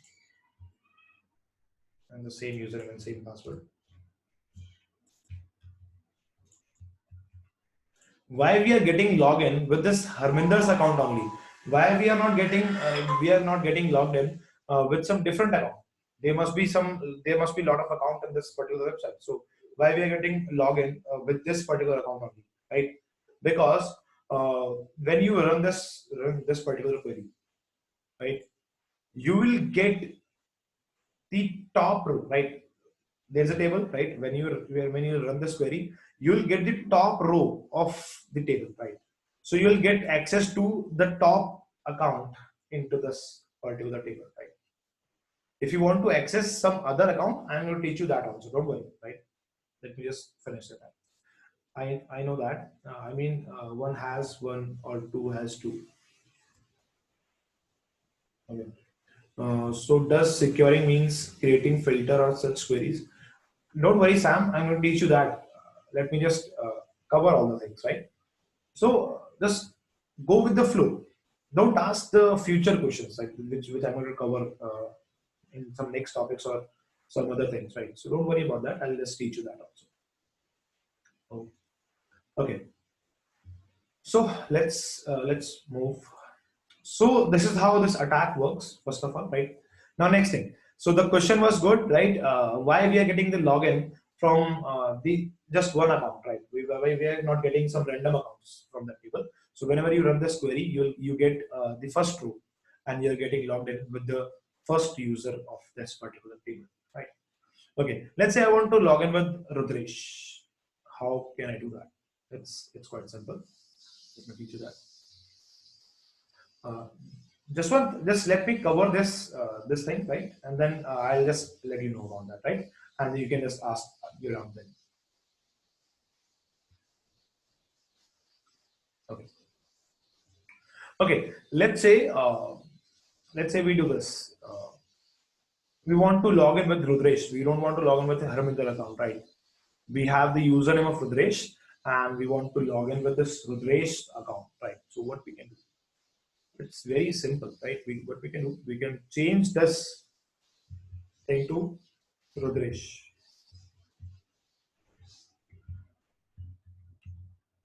Let's see. Rudresh, copy. We used Rudresh over here, and same password, right? Same password. So if we check this query, search in a table where username is equal to Rudresh, right? Username is equal to Rudresh. So it will check and it will find the Rudresh username, and this condition will be true. And password is equal to, again, this is true, right? I'm not going to explain it again, right? And then again, Rudresh, this condition is true. True and true is true, right? So this whole query is true, and you'll get login with Rudresh account, right? Let's see. So do we have? Yeah, we have Z. I don't want to log in with Harminder's account. I want to log in with Pradeep's account, right? So this is Pradeep's username, right? And let's type the same password, one, or let me just copy it, right? Let's copy this, paste, login, and you can see we got the login, right? So we got the login with Pradeep's account. I hope you got this. Right. Let's suppose let's suppose we don't have, like, let's say, um, I don't want to type the password, right? So let me just show you that also. Let's log out. Let's say I don't want to type the password, right? So what I can do? So, the point is that there must be, there might be some security on this password that you're not able to enter these codes, right? Let's say the programmer has implemented a security that you'll not be able to enter this in the password, or you'll not be able to enter this in the password, right? So if you type, if it has security like that, you'll not be able to type or in the password, you'll not be able to type this single code in the password. So what to do, right? How you can bypass that security? So it's like this. I want to log in with Pradeep's account, so let's do that. Pradeep@xfamily.com, and then a single quote, and then a semicolon, and then a hash, right? Single quote, semicolon, and then a hash. I'll just explain this in a minute, right? Don't worry, right? Let's just first see the attack, right? So Pradeep, single quote, semicolon, and then the hash. And let's type the password. You can type any password you want, right? Or if you want to leave it blank, that's totally your wish, right? Let's click on login, and you can see we got the login again, right? Okay. Now how this works, right? Let's see. So let's say we want to log in with Rudresh account, right? And we don't want to type the password, right? So Rudresh, we type this quote, then this semicolon, and then hash, right? Here you can type anything, right? Any password, or you want to leave it blank, that's totally your wish again. So this username will go to this, and this password will go to this, right? Now let's see. Again, search in the table where username is equal to Rudresh, right? You can see this quote is ended over here, which we used, right? You can see this quote is ended over here. That means it will run like this, and this there is a semicolon. That means this query is terminated over here, right? That means now the server will run only this query, and there is hash over there. Hash means comment, right? So that means this thing is a comment now, right? We have commented these things, right? So now this thing is a comment, so this will not get executed. That means it will run only search into table where user is Rudresh, and you will get access to Rudresh account without using his password. Is it clear to you or not, guys?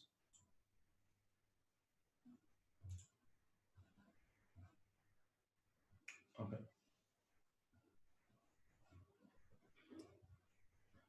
Okay.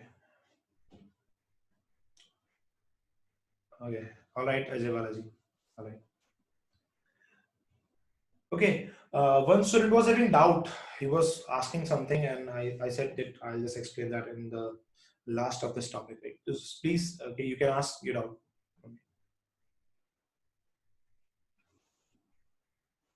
Yes, just one. Tell me.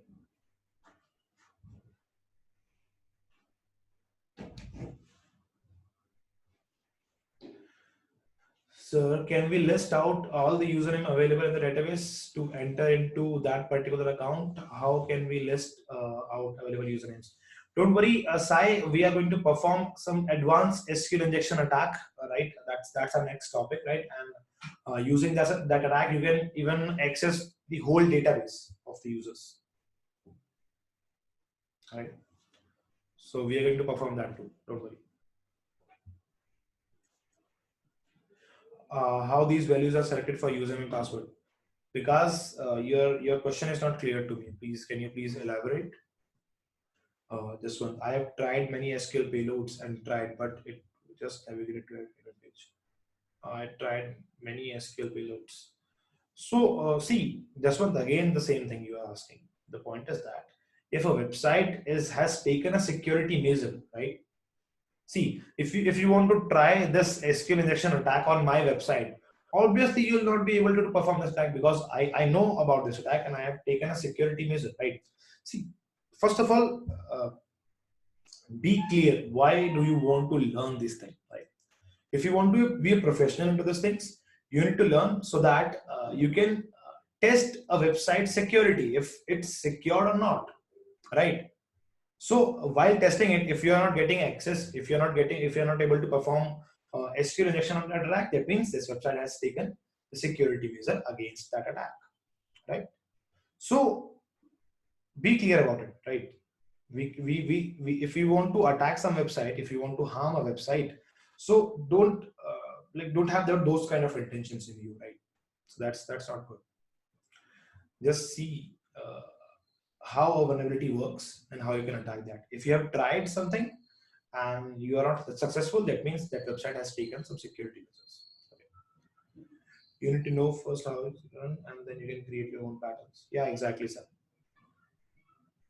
You have tried it in your web page, but it is navigated to happen there. You have said that it will take first row. Yeah, exactly. This one. It will take first row.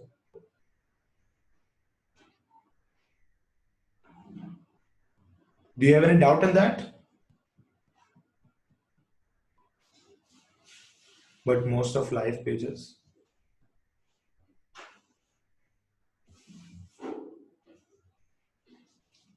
But most of live pages. That depends. See, just one. That depends on the code of the application, right? My application, this application is not redirecting to you to anywhere, right? So whenever you're trying to log into a website, in this website, you're getting the account of that particular first user, right? And if a website has some different code, right, or different thing, like generally you will get the first user, right? But if website, that depends on the logic of the particular application. So that's the thing. So we have, so wait. So we have having our website, so we can check website security by trying these things. Exactly, Puranjam, you can do that. Yeah. Any other payload more, as you said now? Any other payload? There are lots of attacks we are going to perform. Don't worry, Shanmugh. Okay. So next thing is security. Yeah. All these queries were working because of security to website. SSL certificate is not presenting to this website, or that is different. No, Manoj, you need to understand what is SSL certificate. So SSL certificate is nothing to do with SQL injection attack, right? SSL certificate can protect your website against man-in-the-middle attack. We are going to cover that too. You can see there's a topic in the workshop today.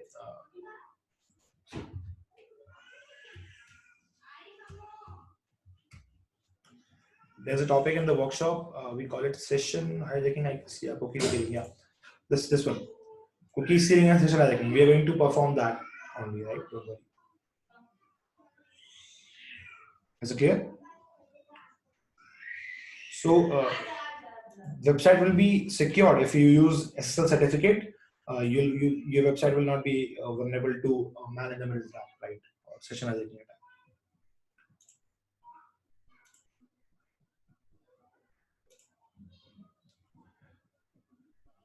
Okay, let's continue now.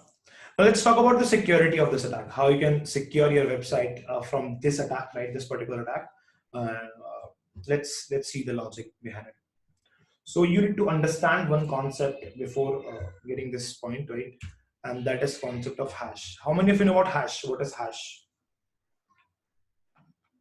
Can anybody tell me what is hash?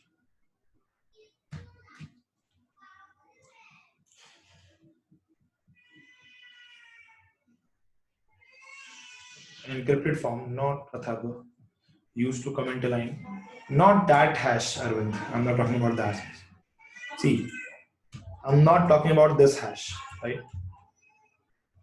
Okay. Raw source of data. You mean hashing algorithm? Yeah, this one, hashing algorithm. One-way function of, you can say. See, okay. Let me just tell you. Yeah, kind of. Yeah, you can say that. Yeah. So what is hash basically? Before understanding hash, you need to understand one more concept, that is encryption. Encryption. So what is encryption? Sorry, encryption, right? So let's take example again, right? Let's understand with the example. I'm typing a word over there, that is hack. Now hack is a word, right? We can spell it. It's hack, HACK, and hack is a word and it has a meaning. So the data which has some meaning is called readable data, right? Readable data, we call it readable data. So this hack is a readable data. And if I type over here IBDL, right? So IBDL, there is no such word IBDL. Conversation of plain text. Yes, Shahid. Okay, perfect. No need to type now. I have started explaining. So just concentrate over here. Don't like indulge in this typing thing, right? Just concentrate over here. IBDL. So this is readable data, and I have typed IBDL over here, right? IBDL. There is no such word in the dictionary. IBDL, right? First of all, we cannot pronounce it. It doesn't have any meaning, right? So that means this data is non-readable data. So this is hack is readable data, and this is non-readable data, right? But if I say that this IBDL is hack, right? We can call this particular thing. This is also hack, right? Written over there.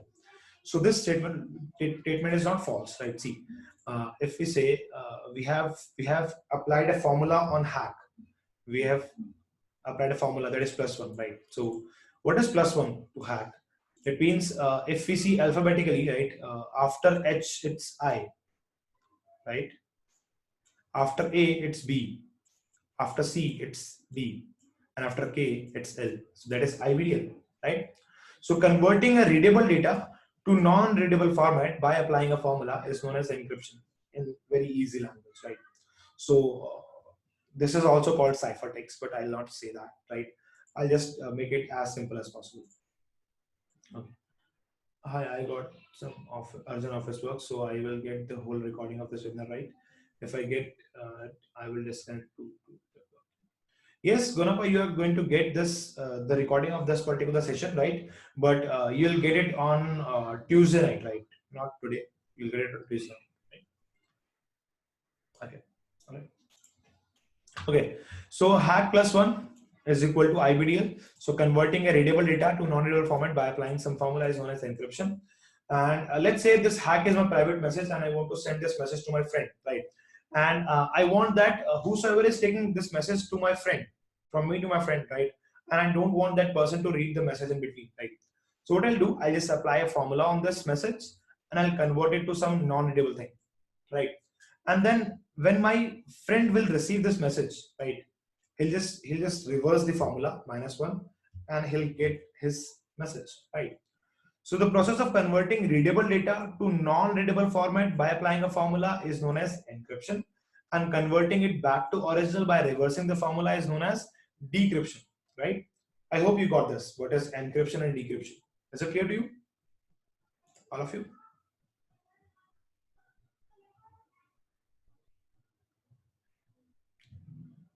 Okay, all right, great. Okay, so now there is a new term, that is hash. Now, what is hash basically? Hash is called one-way encryption.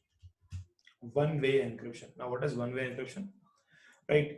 One-way encryption. That means hash says you can convert a readable data to non-readable format by applying some formula, but you cannot convert it back to original even by reversing the formula, right? That means you can convert this hack, you can just convert this hack into some non-readable thing, but you cannot convert it back to original even by reversing the formula. That is basically the hash, but that's why we call it one-way encryption, right? You can just encrypt it, but you cannot decrypt it, right? So that's how it works. So let's see an example of hash 2, so that you can understand it easily. So let's say again we have a word that is hack, right? And I want to convert this hack into a hash. So what I need to do is I need to apply a formula on it, right? So this time I'm going to apply a formula, and that formula is a 3-step formula, right? 3-step formula.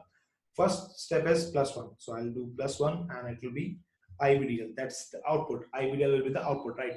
Now next thing, second step is I'll just remove middle 2 letters of the output, this like this, right? I'll just remove BD from IBDL. So the output is IL. Now the third and the last formula is +2.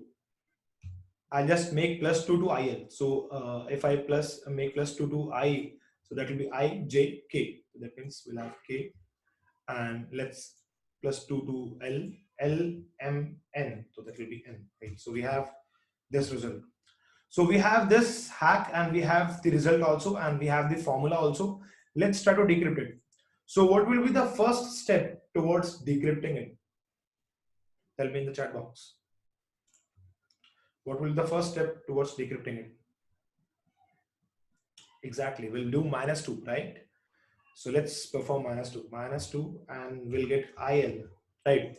Now, I know according to the second step of the formula, right, something is deleted from the middle, right?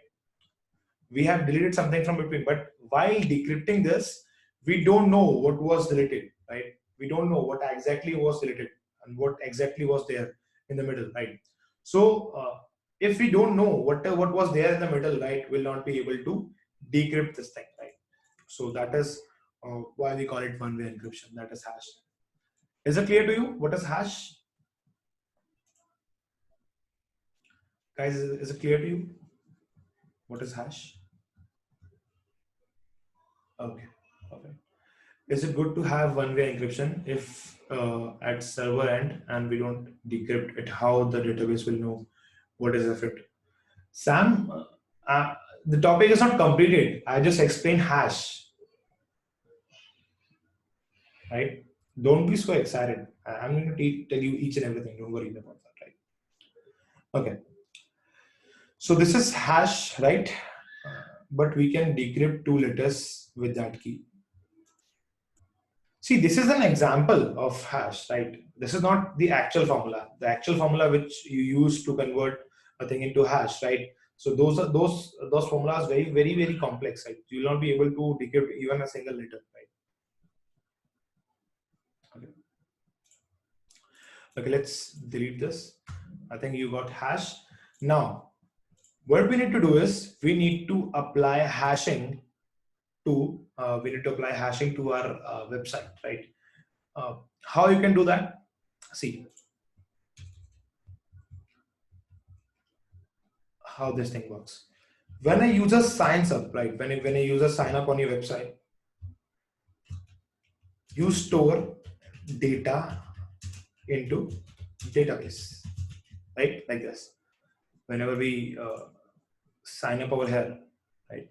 We click on create account and we fill this form, right? And we'll just click on register. So what will happen? All this data, username, name, email, password, repeat, so everything will be stored in the database, right? And where in the database? In this table, right?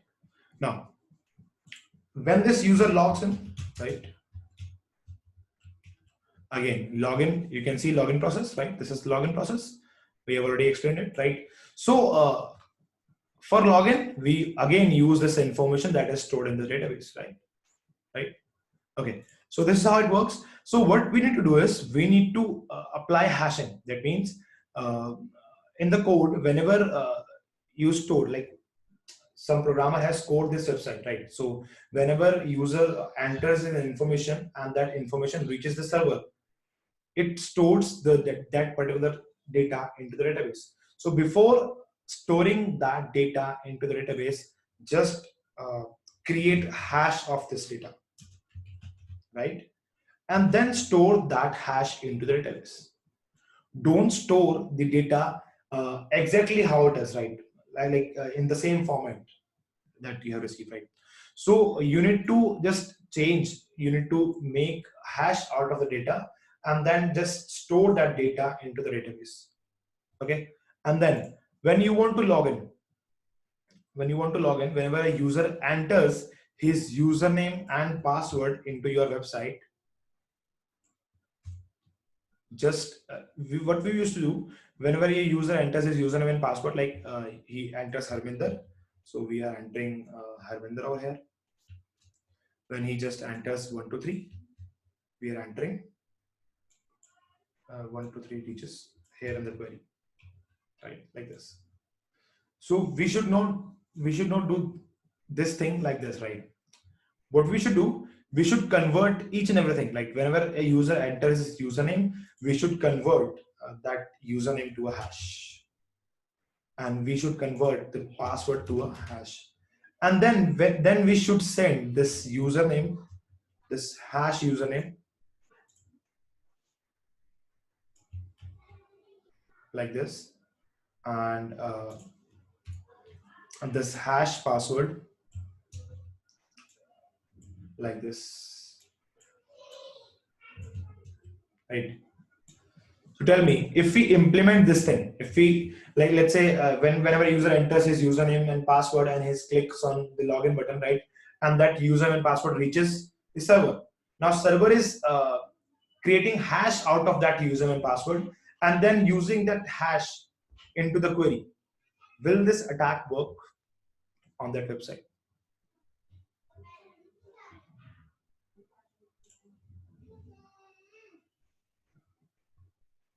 No, exactly. Because whenever you will try to enter that particular string, 1 or 2 equal to 2, right? 1 or 2 equal to 2, right?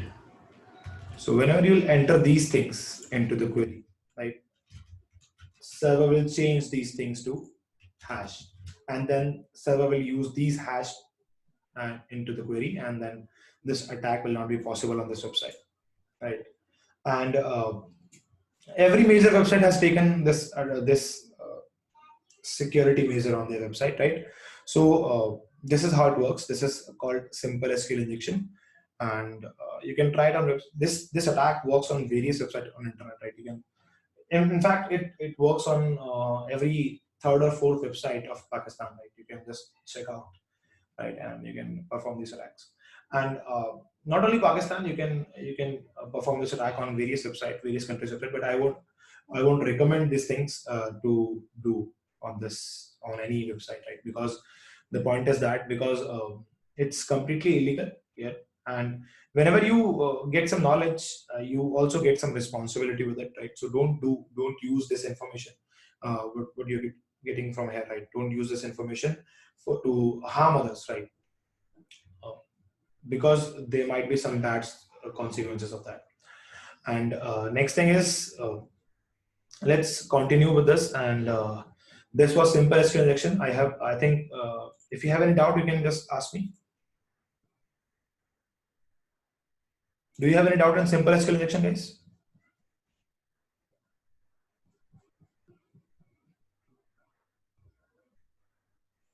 Yeah, guys, I forgot to give you a disclaimer that if you use any of this information, right, in this workshop, if you use any of this information for a crime or for doing some illegal activities, right, you'll be the only one who will be facing the consequences. Uh, no one of us, right, from our company and me will be responsible for this particular thing, right? All the consequences will be faced by you only. Um, Yes, you need to, if you want to implement this, you need to implement same formula while you sign up also and while you log in also, right? So you need to it will generate the same hash,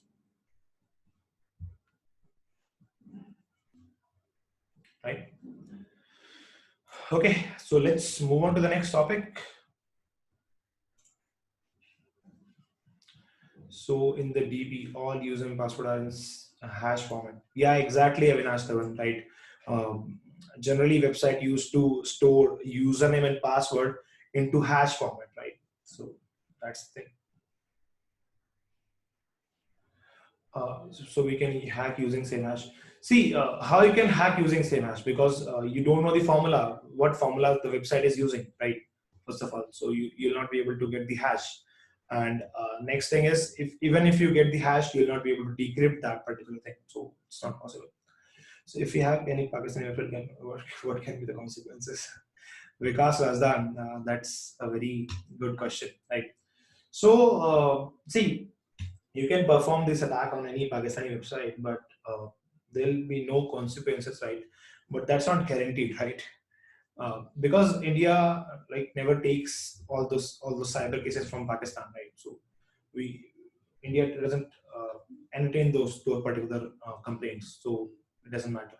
But if you attack on any other country's website, you'll be in trouble. You have told only 2 steps to log in into a page. Like it, how many steps were there? Only 2 steps. See, it depends. Manoj, I got your question, right? I think you were saying about this, like if we are using this 1 or 2 equal to 2, right? We are using this username. What was that? Rudresh. We were using this, right? So what else can be done, right? Are you asking this question? Is it correct?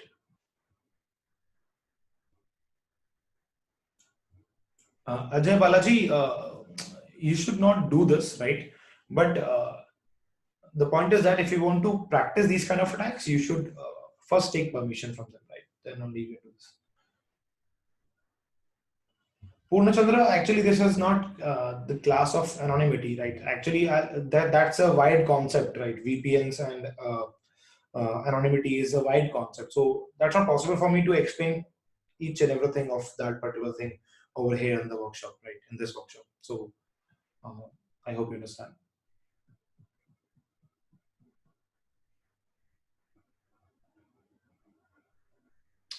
So most login have username or email, username or email. So how does it store and how can I query or tweak?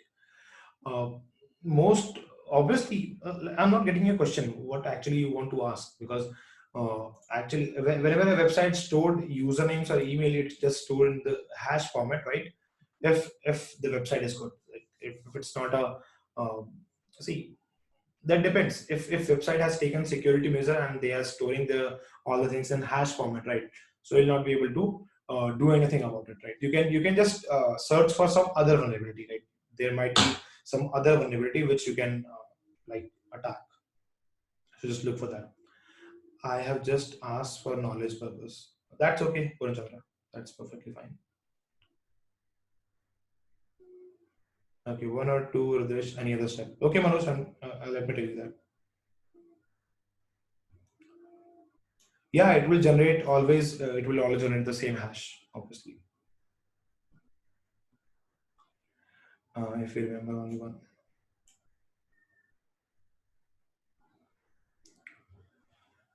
That's fine, but you'll not be able to do something about password now. That's the thing.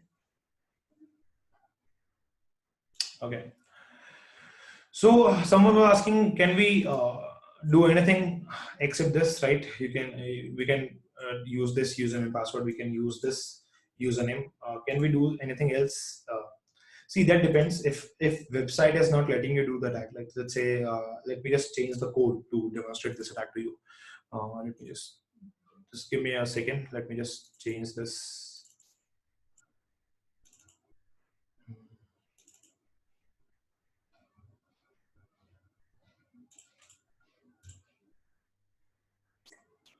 Let me just change to. Let me just change the logic. Okay. So let's try to perform an attack now, right? I'm already here. So I'm trying to do this attack. 1 or 2 equal to 2. 1 or same username, same password. Same username, same password, and let's try to log in. And if we log in, and you can see we are getting an error. And if we are getting an error, that doesn't mean that this website is secured and this website has taken security measures, right? This website is still vulnerable, right? But why we are not getting the login, right? What's the reason behind that? The reason is simple, right? When you execute this, like search from table where username is equal to 1 or 2 equal to 2 and password equal to 1 or 2 equal to. And what happens is, if we run this query, right? If we run this query, right, we'll get the whole table, right? We'll not get just one row. See, whenever we log into a website, like let's say I'm having a username on Facebook, right? And whenever I log in, I type my username, I type my password. And as my username is unique, right? Nobody is having the same username that I'm having on Facebook, right? So that means Facebook table is having just one row, right? In which my username is there, right? It is having just one row where my username is stored. So there is only one row of my username into Facebook's table, right? So website always put a logic over there, right? So what they used to do is they used to run the query and then they used to count the rows. That when they run this query, how many rows in return they got. And now as the username is unique, they will get one row. And if the username or password is incorrect, they will get the 0 row. They used to perform a logic like if we get number of rows is equal to, let's say, greater than 0, that means it must be 1. Then let's say they print welcome user. I'm just typing a raw code, right? It's not any language, right? Welcome user, let's say.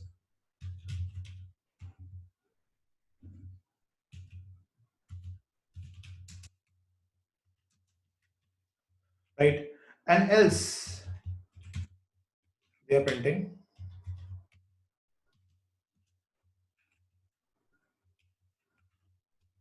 username or password is incorrect, right? So search from table where username is equal to this and password is equal to this, right? So what it will do, it will just output all the rows from the table, not only one, all the rows, because this query is true as a whole, right? It will just output all the tables, all the rows from the table, right? Now, as we are getting all the rows, that count is greater than 0, right? And when this count is greater than 0, you are getting the login, right?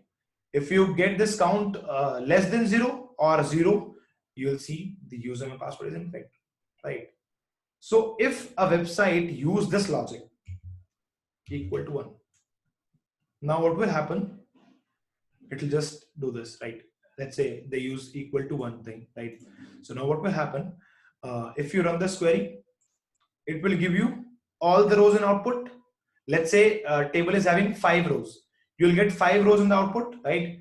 And here is the logic: if row equal to 1, but now the rows are 5, right? So you'll get username or password is incorrect.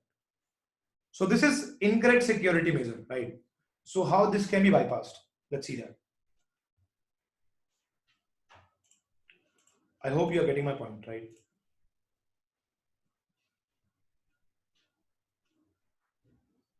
Yeah, okay. So now how we can bypass it?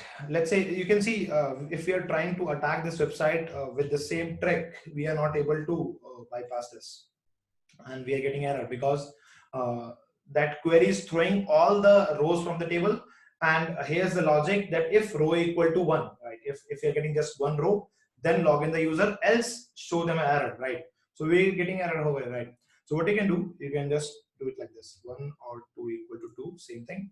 And again, this single quote, and then what we'll do, we'll just limit 1 semicolon and hash. I'll just explain that in a minute, right? Let me just perform this first. So I can type any password I want, and let's click on login, and you can see we got the login again, right? We bypassed that security. So what's that basically? What that was doing, right? See, when we entered that username and password, that was 1 or 2 equal to limit 1 semicolon hash. This was the username, right? This was the username that we entered. Copy it, paste it over here, and password was anything you want, right? So now what will happen? Search from table where username is equal to true, right? I'll not explain this now again, right? Because I have already explained it, right? So search from table where username is equal to true. This will give you all the rows from the table, right? And the logic is, if you get one row, then only log in the user, right? So we are getting all the table, all the columns, all the rows from that particular table, right? But what we did, we just typed limit 1. Limit 1 is to limit the result, right? If a query is giving you output, and in that output you are having various rows, let's say you are having 500 rows from that query, right? You can limit those rows by using limit, right? You can just type limit 1. That means when I run this query, if I'm getting various rows as an output, just limit that output to only one row, right? So I just put it a limit 1 over there, right? So now when this query will run, we'll get all the rows, all the rows from the table, right? And then we'll limit that. I just want just first row from that particular output, right? So I'll get just one row, and this condition will be satisfied, and you can see we'll get the login. So this is how it works. Right? Is it clear to you guys?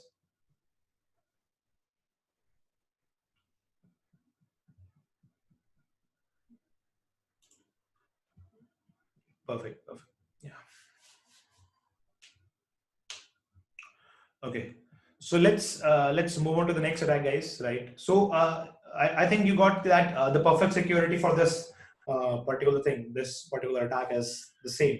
You need to implement hashing technique on that website, right? So limit 1 is not for security. iPhone, right? What's your name is, I don't know. So I'll call you iPhone only, right? So iPhone, this is not the security. This is how we attacked the website, right? This is for SQL injection. This is for limiting the output.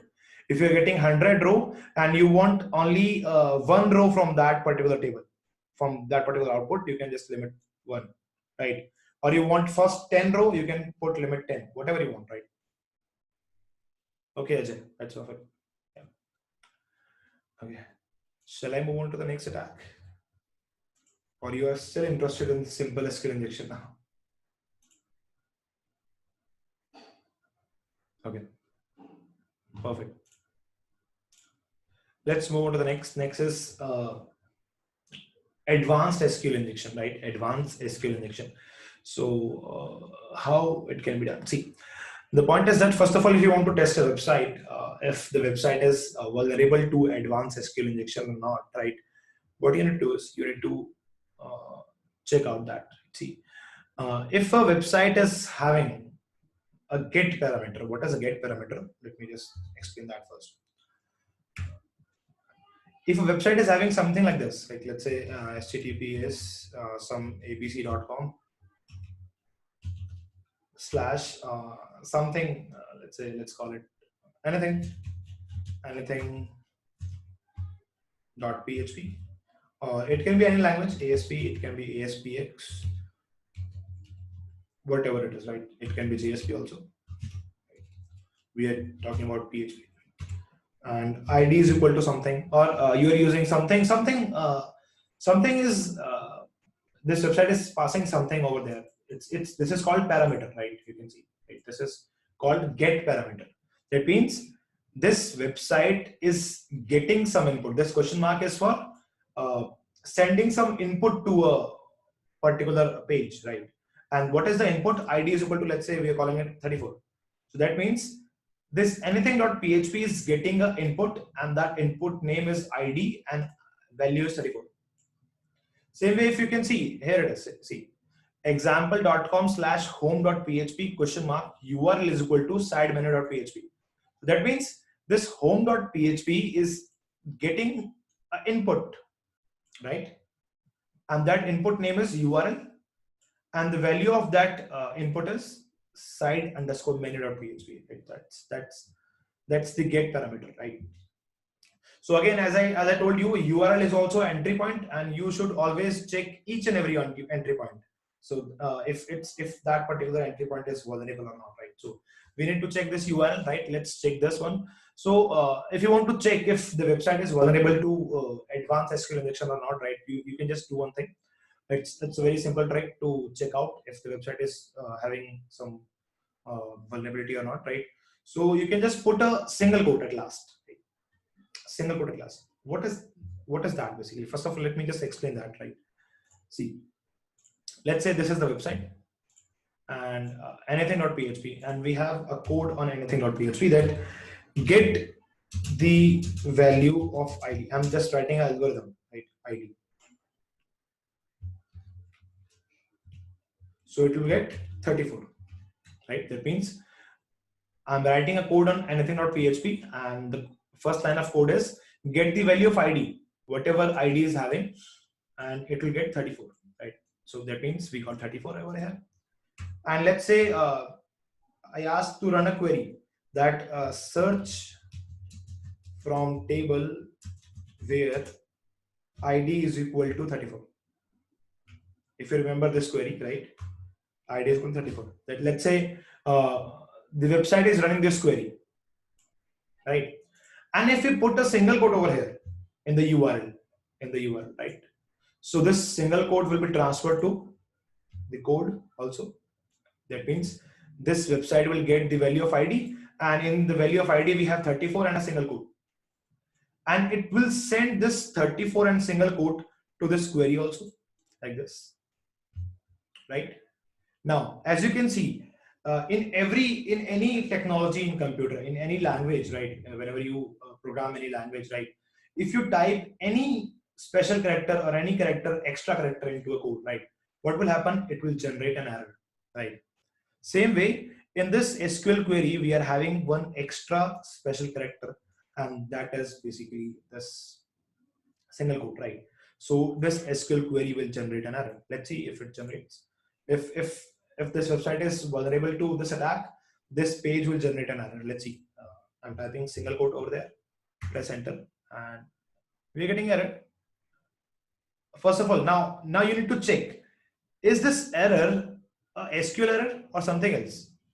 But I can see it's a warning, right? And include something. So it's not SQL thing, right? So that means it's not SQL thing, right? It's not a SQL error. So that means it's not the website. So that means this parameter is not getting used for SQL query. So we can leave it like that only, right? Okay. Let's move on to the next page. Let's say profile. And this profile is not having any get parameter in this URL. So this is secured. What else we can do? We can just let's do one thing. Let's search for some profile. Let's see if this entry point is having some weakness or not. So we have searched for profile Pradeep, and let's click on this Pradeep. Yeah, you can see this profile is asking for a get parameter. You can see at the top of the URL, right? You can see ID is equal to 3. Let's type a single quote and let's check if this URL is vulnerable to advanced SQL injection or not. Let's type a single quote and press enter. And you can see we got an error. You can see, and the error is MySQLi. That means this is a SQL error, right? MySQLi fetch array expect one parameter to be MySQLi result boolean given this line. Right? You can see we got a SQL error. That means this website is vulnerable to SQL injection, advanced SQL injection. That's perfect. We got. Now, next thing, even if you are not getting any error over there is a possibility website has disabled error, right? Like some website has disabled error so that those error will not be displayed on the website. So that's how you can just make some setting into your web server, and you can just change this so that no error will be displayed on the web page, right? So even if the error is not getting displayed, if you are getting if the page is distorted, if the design of page is distorted, or if you're getting a blank page, right, that means that page can be vulnerable to SQL injection, right? See, we are getting some blank thing over here. You can see that means if this error is not there, but you are getting this kind of page, right, without any error, that means the website might be vulnerable to SQL injection, advanced SQL injection. Now, how to perform advanced SQL injection? We are going to use a tool for that, because uh, to perform it manually, you need a very strong knowledge of SQL. So here we'll use a tool for this to perform this attack. So let's see which tool is it, right, and we'll use Kali Linux for this now. I hope you all know what is Kali Linux. I hope, right? Just please say yes or no in the chat box that you know about Kali Linux. Manoj is not knowing about Kali Linux. No worries, Manoj. It's operating system. So you should type OS. Okay. So most of you knows about Kali Linux. Some of you are not aware of Kali Linux. So let me tell you that. See, Kali Linux actually it's a specialized operating system, right? It's Linux-based operating system for specially made for penetration testing, right?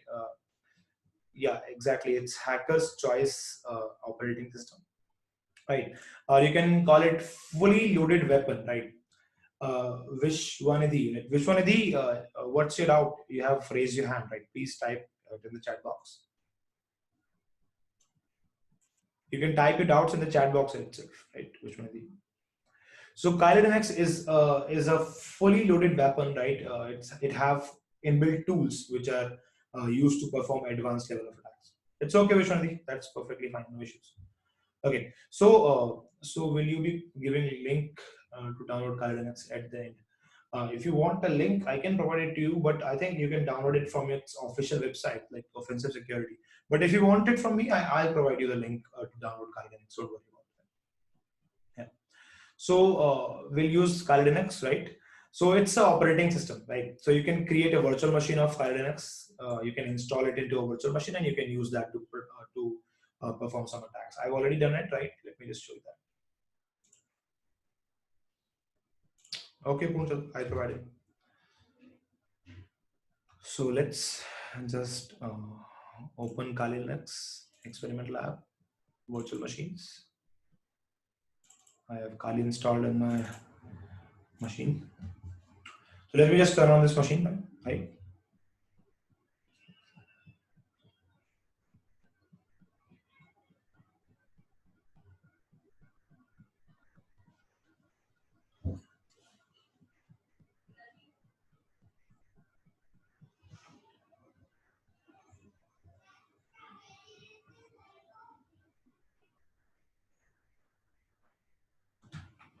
Okay. Remind me later.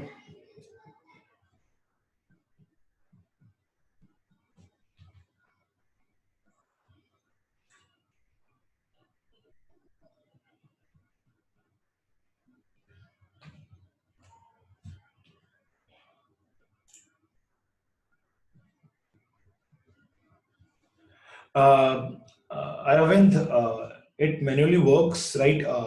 If you want to know how it works, actually, uh, it's quite tough because you need to understand the concept of SQL very deep, right? If you know SQL, very good.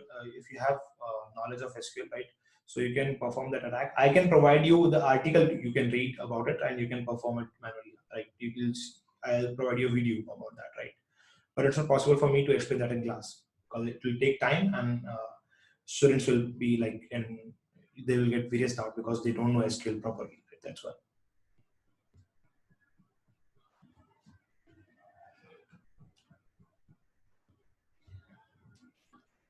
Okay.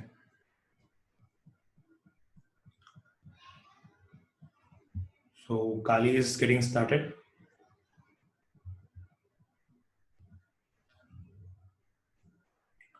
So Kali is having inbuilt tool. Using that tool, you can perform this advanced SQL injection attack on any website, right? So how you can do that, and like what are the commands? Yeah, I just want we'll use SQL map for that.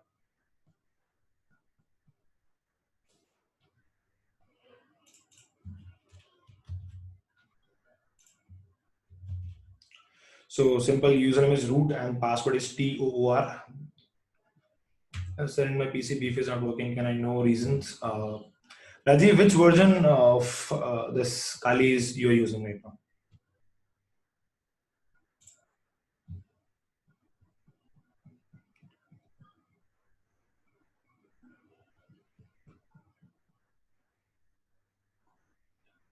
Latest. That's the reason, right? Actually, the latest 2020 version is having various bugs in it, right? And everybody is complaining about it. So if you want to use everything into your Kali properly, you need to downgrade your version to 209 2019.4, right? So you can use that and it will work fine. Just want actually see the point is that we cannot redirect to some different things, right? Actually, we need to cover all the topics of this workshop. So don't ask redirected question of some different topics. I'm not teaching you Kali next. I'm teaching you advanced explanation. So please be on the topic, right? Thing is, it will waste the time, and we'll not be able to cover all the topics in this web attacks. So please do that, right? If you want to ask these kind of questions, you can what you can do, you can just mail all your doubts. Like I'll reply to each and every doubt. Don't worry about that. I'm not here to reply for only website security. I can reply your any question, but this is not the time. This is not the correct time to ask those questions. So you can mail me your doubts, and I'll just reply over there. Yeah. Okay. So let's continue. Next thing is we are going to perform this attack, this advanced explanation attack on this website. So this is the vulnerable URL example.com/oprofile.php question mark ID 03. But the point is that see, if you remember, we have changed this example.com in our host file in our main machine, right? On this Windows 10 machine, right? So our Windows 10 machine is able to access that website using example.com. But Kali Linux will access that website through that IP address only, right? Because we haven't changed the host file into this Kali Linux, right? So what you can do, we will use just that the same IP address of that website, right, to attack that particular thing. Okay. So you need to go to start menu of the Scali, right? And then you can go to database assessment, right? And then you will see this tool SQL map over there, right? Just click on that SQL map. This is a very good tool to perform SQL injection, right? Even professional uses this tool to perform this attack or to just test a website against SQL injection, right? Okay, so this is SQL map, and you can see all the commands and parameters that you can pass into your uh, commands of SQL map. So let's start. So what is the command? Again, SQL map, right? That's the command minus U. Minus U stands for URL, like which URL you want to test against SQL injection. So my URL is HTTP. The IP address 192.168.49. That was, I guess, 129. Yeah. Slash. What is the URL? What is the URL of that? It's oprofile.php. You can see oprofile.php. So oprofile.php, right? And then question mark. Then is ID equal to 3, right? ID equal to 3. So that's our first command, right? And this will check if the website is actually vulnerable to advanced SQL injection or not, right? If the attack will work on that particular website or not, right? This command will tell you if that website is actually vulnerable or not, right? So let's see. So I think you got this command, right? Did you got this command, guys? I think it's very easy, right? SQL map minus U and the IP address. Oh, sorry, the URL of the website. That's it, right? Nothing else. Okay. All right. Now press enter. You need to press enter, right? And this command will show you if this website is vulnerable or not, right? Let's see. Press enter. And let's see. So it has started scanning the website and it is asking something, right? It looks like that the backend DBMS is MySQL. It is saying that I think the database, it has like guessed the database, that the database you are using, the website is using is MySQL. Do you want to check for other database also? But right now, see, if you're testing a website that is not known to you, you should check for other two, right? But as I already know, right, that the database is MySQL, I'm just skipping other checking for other database because we don't want to waste time over here, right? So, but if you are testing for a real website, right, so you should go for that also, right? I'm skipping for now. So it is saying it looks like that the backend DBMS is MySQL. I know I'm using MySQL, and it's saying, do you want to skip test payload specific? Like you want to check for some other database, right? So I don't want to check for that, right? Just click N and press enter. And I'm saying for a remaining test, do you want to? I'm getting some disturbance over here. Yeah, it is saying it look likes. It look like backend DBMS MySQL. Do you want to skip the test? I already did. Wait.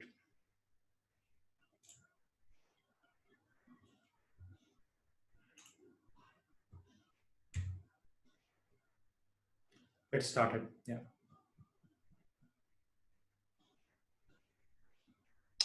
So now it will take some time, right? And it will tell you that if the website is vulnerable or not, right? Let's just wait for that.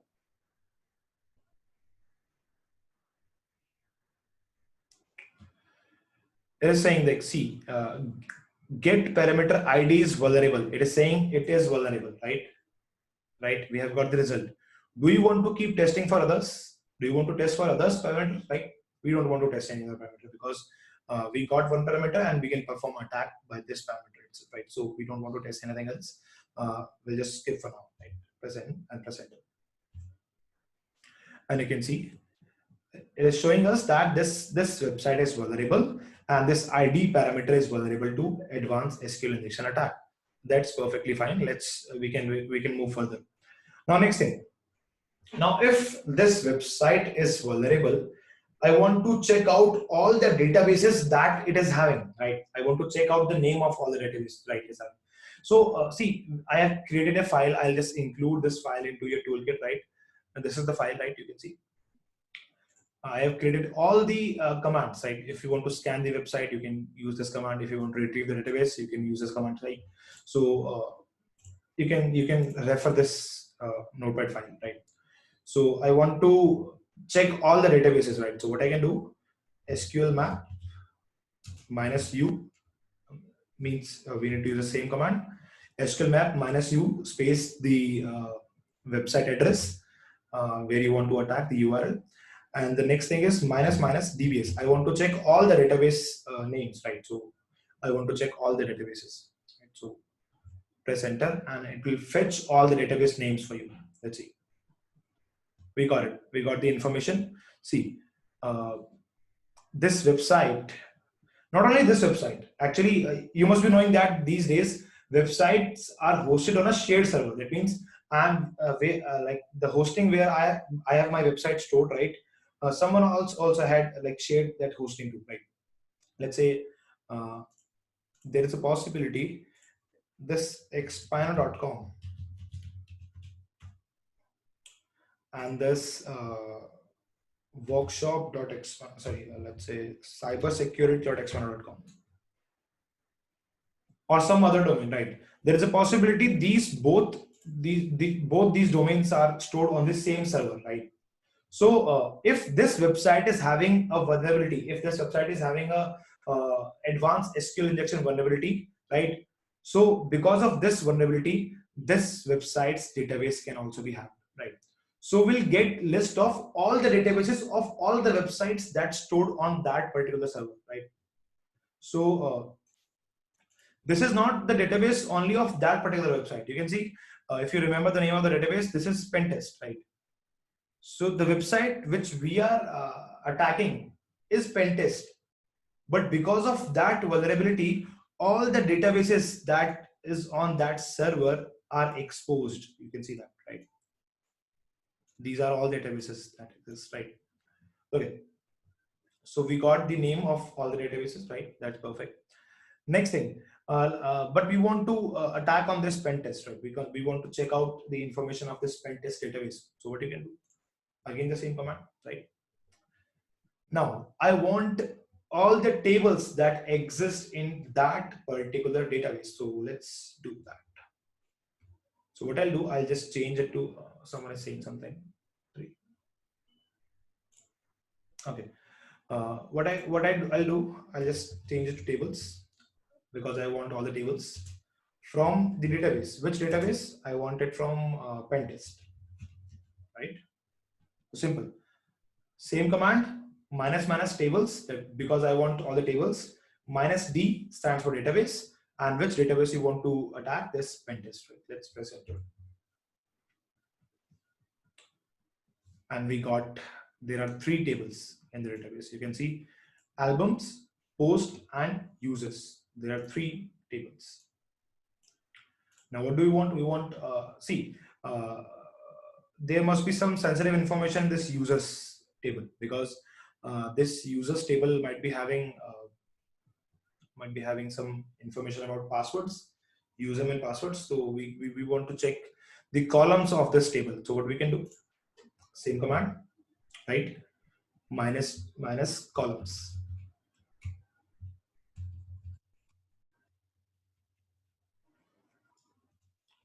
I want to check all the columns for this database pen test, and minus T, and which table you want to check? Users, right? So simple. Columns, minus minus columns, space minus D pen test, that is database, and space minus T, that is the table users, right? And we'll get all the tables that exist into that particular table. You can see these are columns: description, email, ID, image, name, and we can see one column is there, pass, right?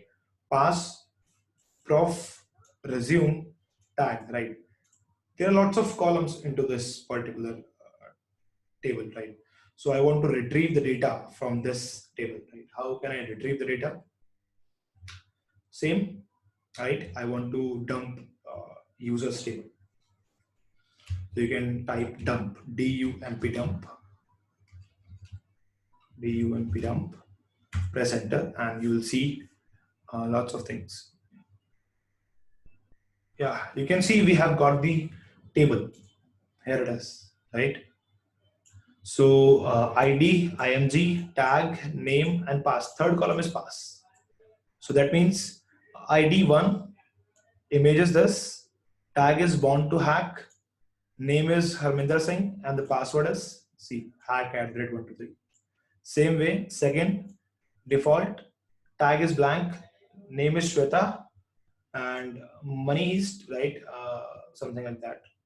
Okay, blank email ID. You can see we have got this password, and for this user Pradeep we have password 123. And if you remember, we created account like in the morning, right? It was Atharvaraj. So we have a password for that too. That is hacker. So you can see we got the data from that particular database, and we have everything. Database was password protected, right? How SQL map able to access database information in build function? See, okay. Vishwanatha is saying database was password protected, right? We were having the password of the database, if you remember, right? See, if we try to open this database server, we are having username and password of that.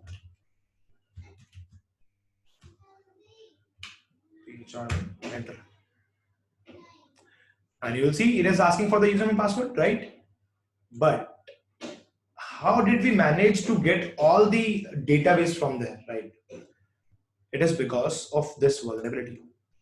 As you know, this website is this oprofile.php id is equal to 3. This is also accessing all the data from the database, right? If I change this 3 to 1, what will happen?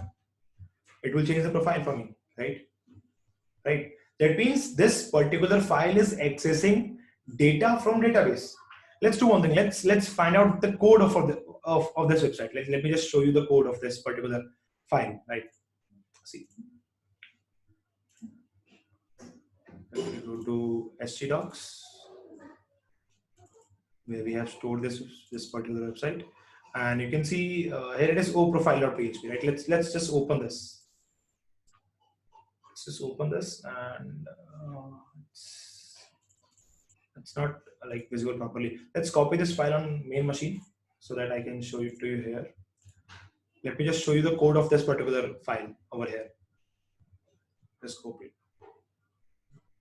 paste, right click, add it with Notepad++. Yeah. Okay. So let's see what's there in the file. If you see, we are getting ID. That means you have supplied ID from the URL. ID is equal to 1, right?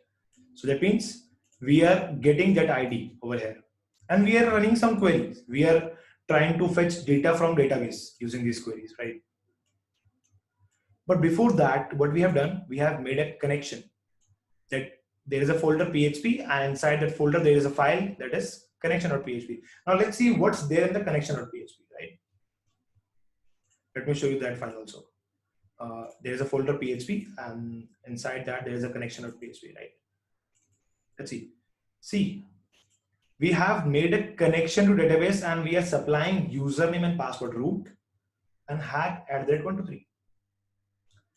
That means this website is connected to database. This website is already supplying username and password to that database server, right? And we are fetching all the data using this page, oprofile, because this page is vulnerable, right? I hope the doubt is clear.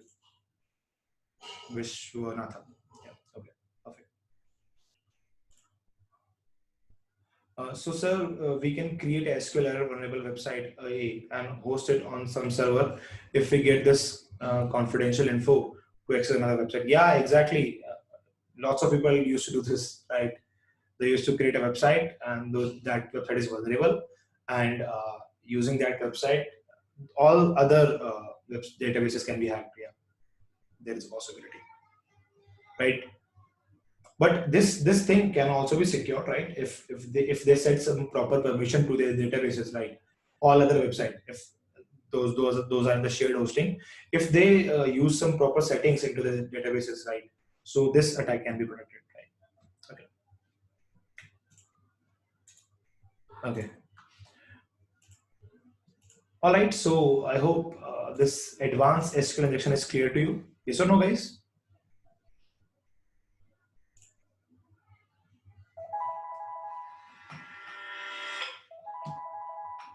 Okay. Perfect. Perfect. Perfect. Yeah. Yeah. So this was advanced SQL injection, right? It took a lot of time, right? But don't worry. See, guys, just tell me one thing. If we extend the workshop by 1 hour in the evening, right? Is it okay with you guys?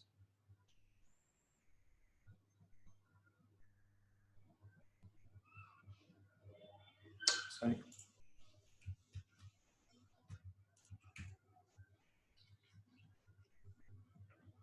Okay. Perfect. Perfect. Yeah. So this was advanced SQL injection. Next is shell injection. We are going to do. After that, we are going to do data reversal. Like, yeah. So these two topics, these are small topics, no worries. We'll cover that in after lunch break, right? Because it's already almost one, right? Only 5 minutes are left, so I'll not be able to cover any topic in 5 minutes. So let's have a lunch break now, right?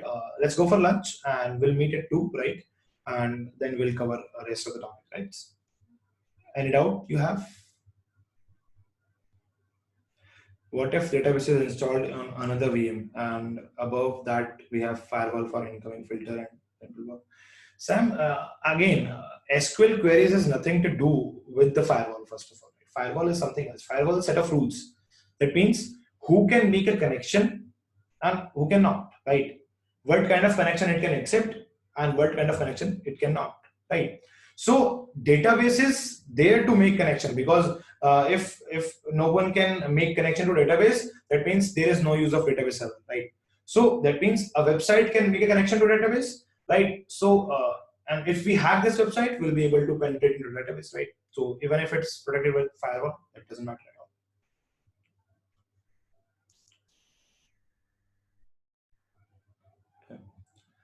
How to secure for advanced escalation?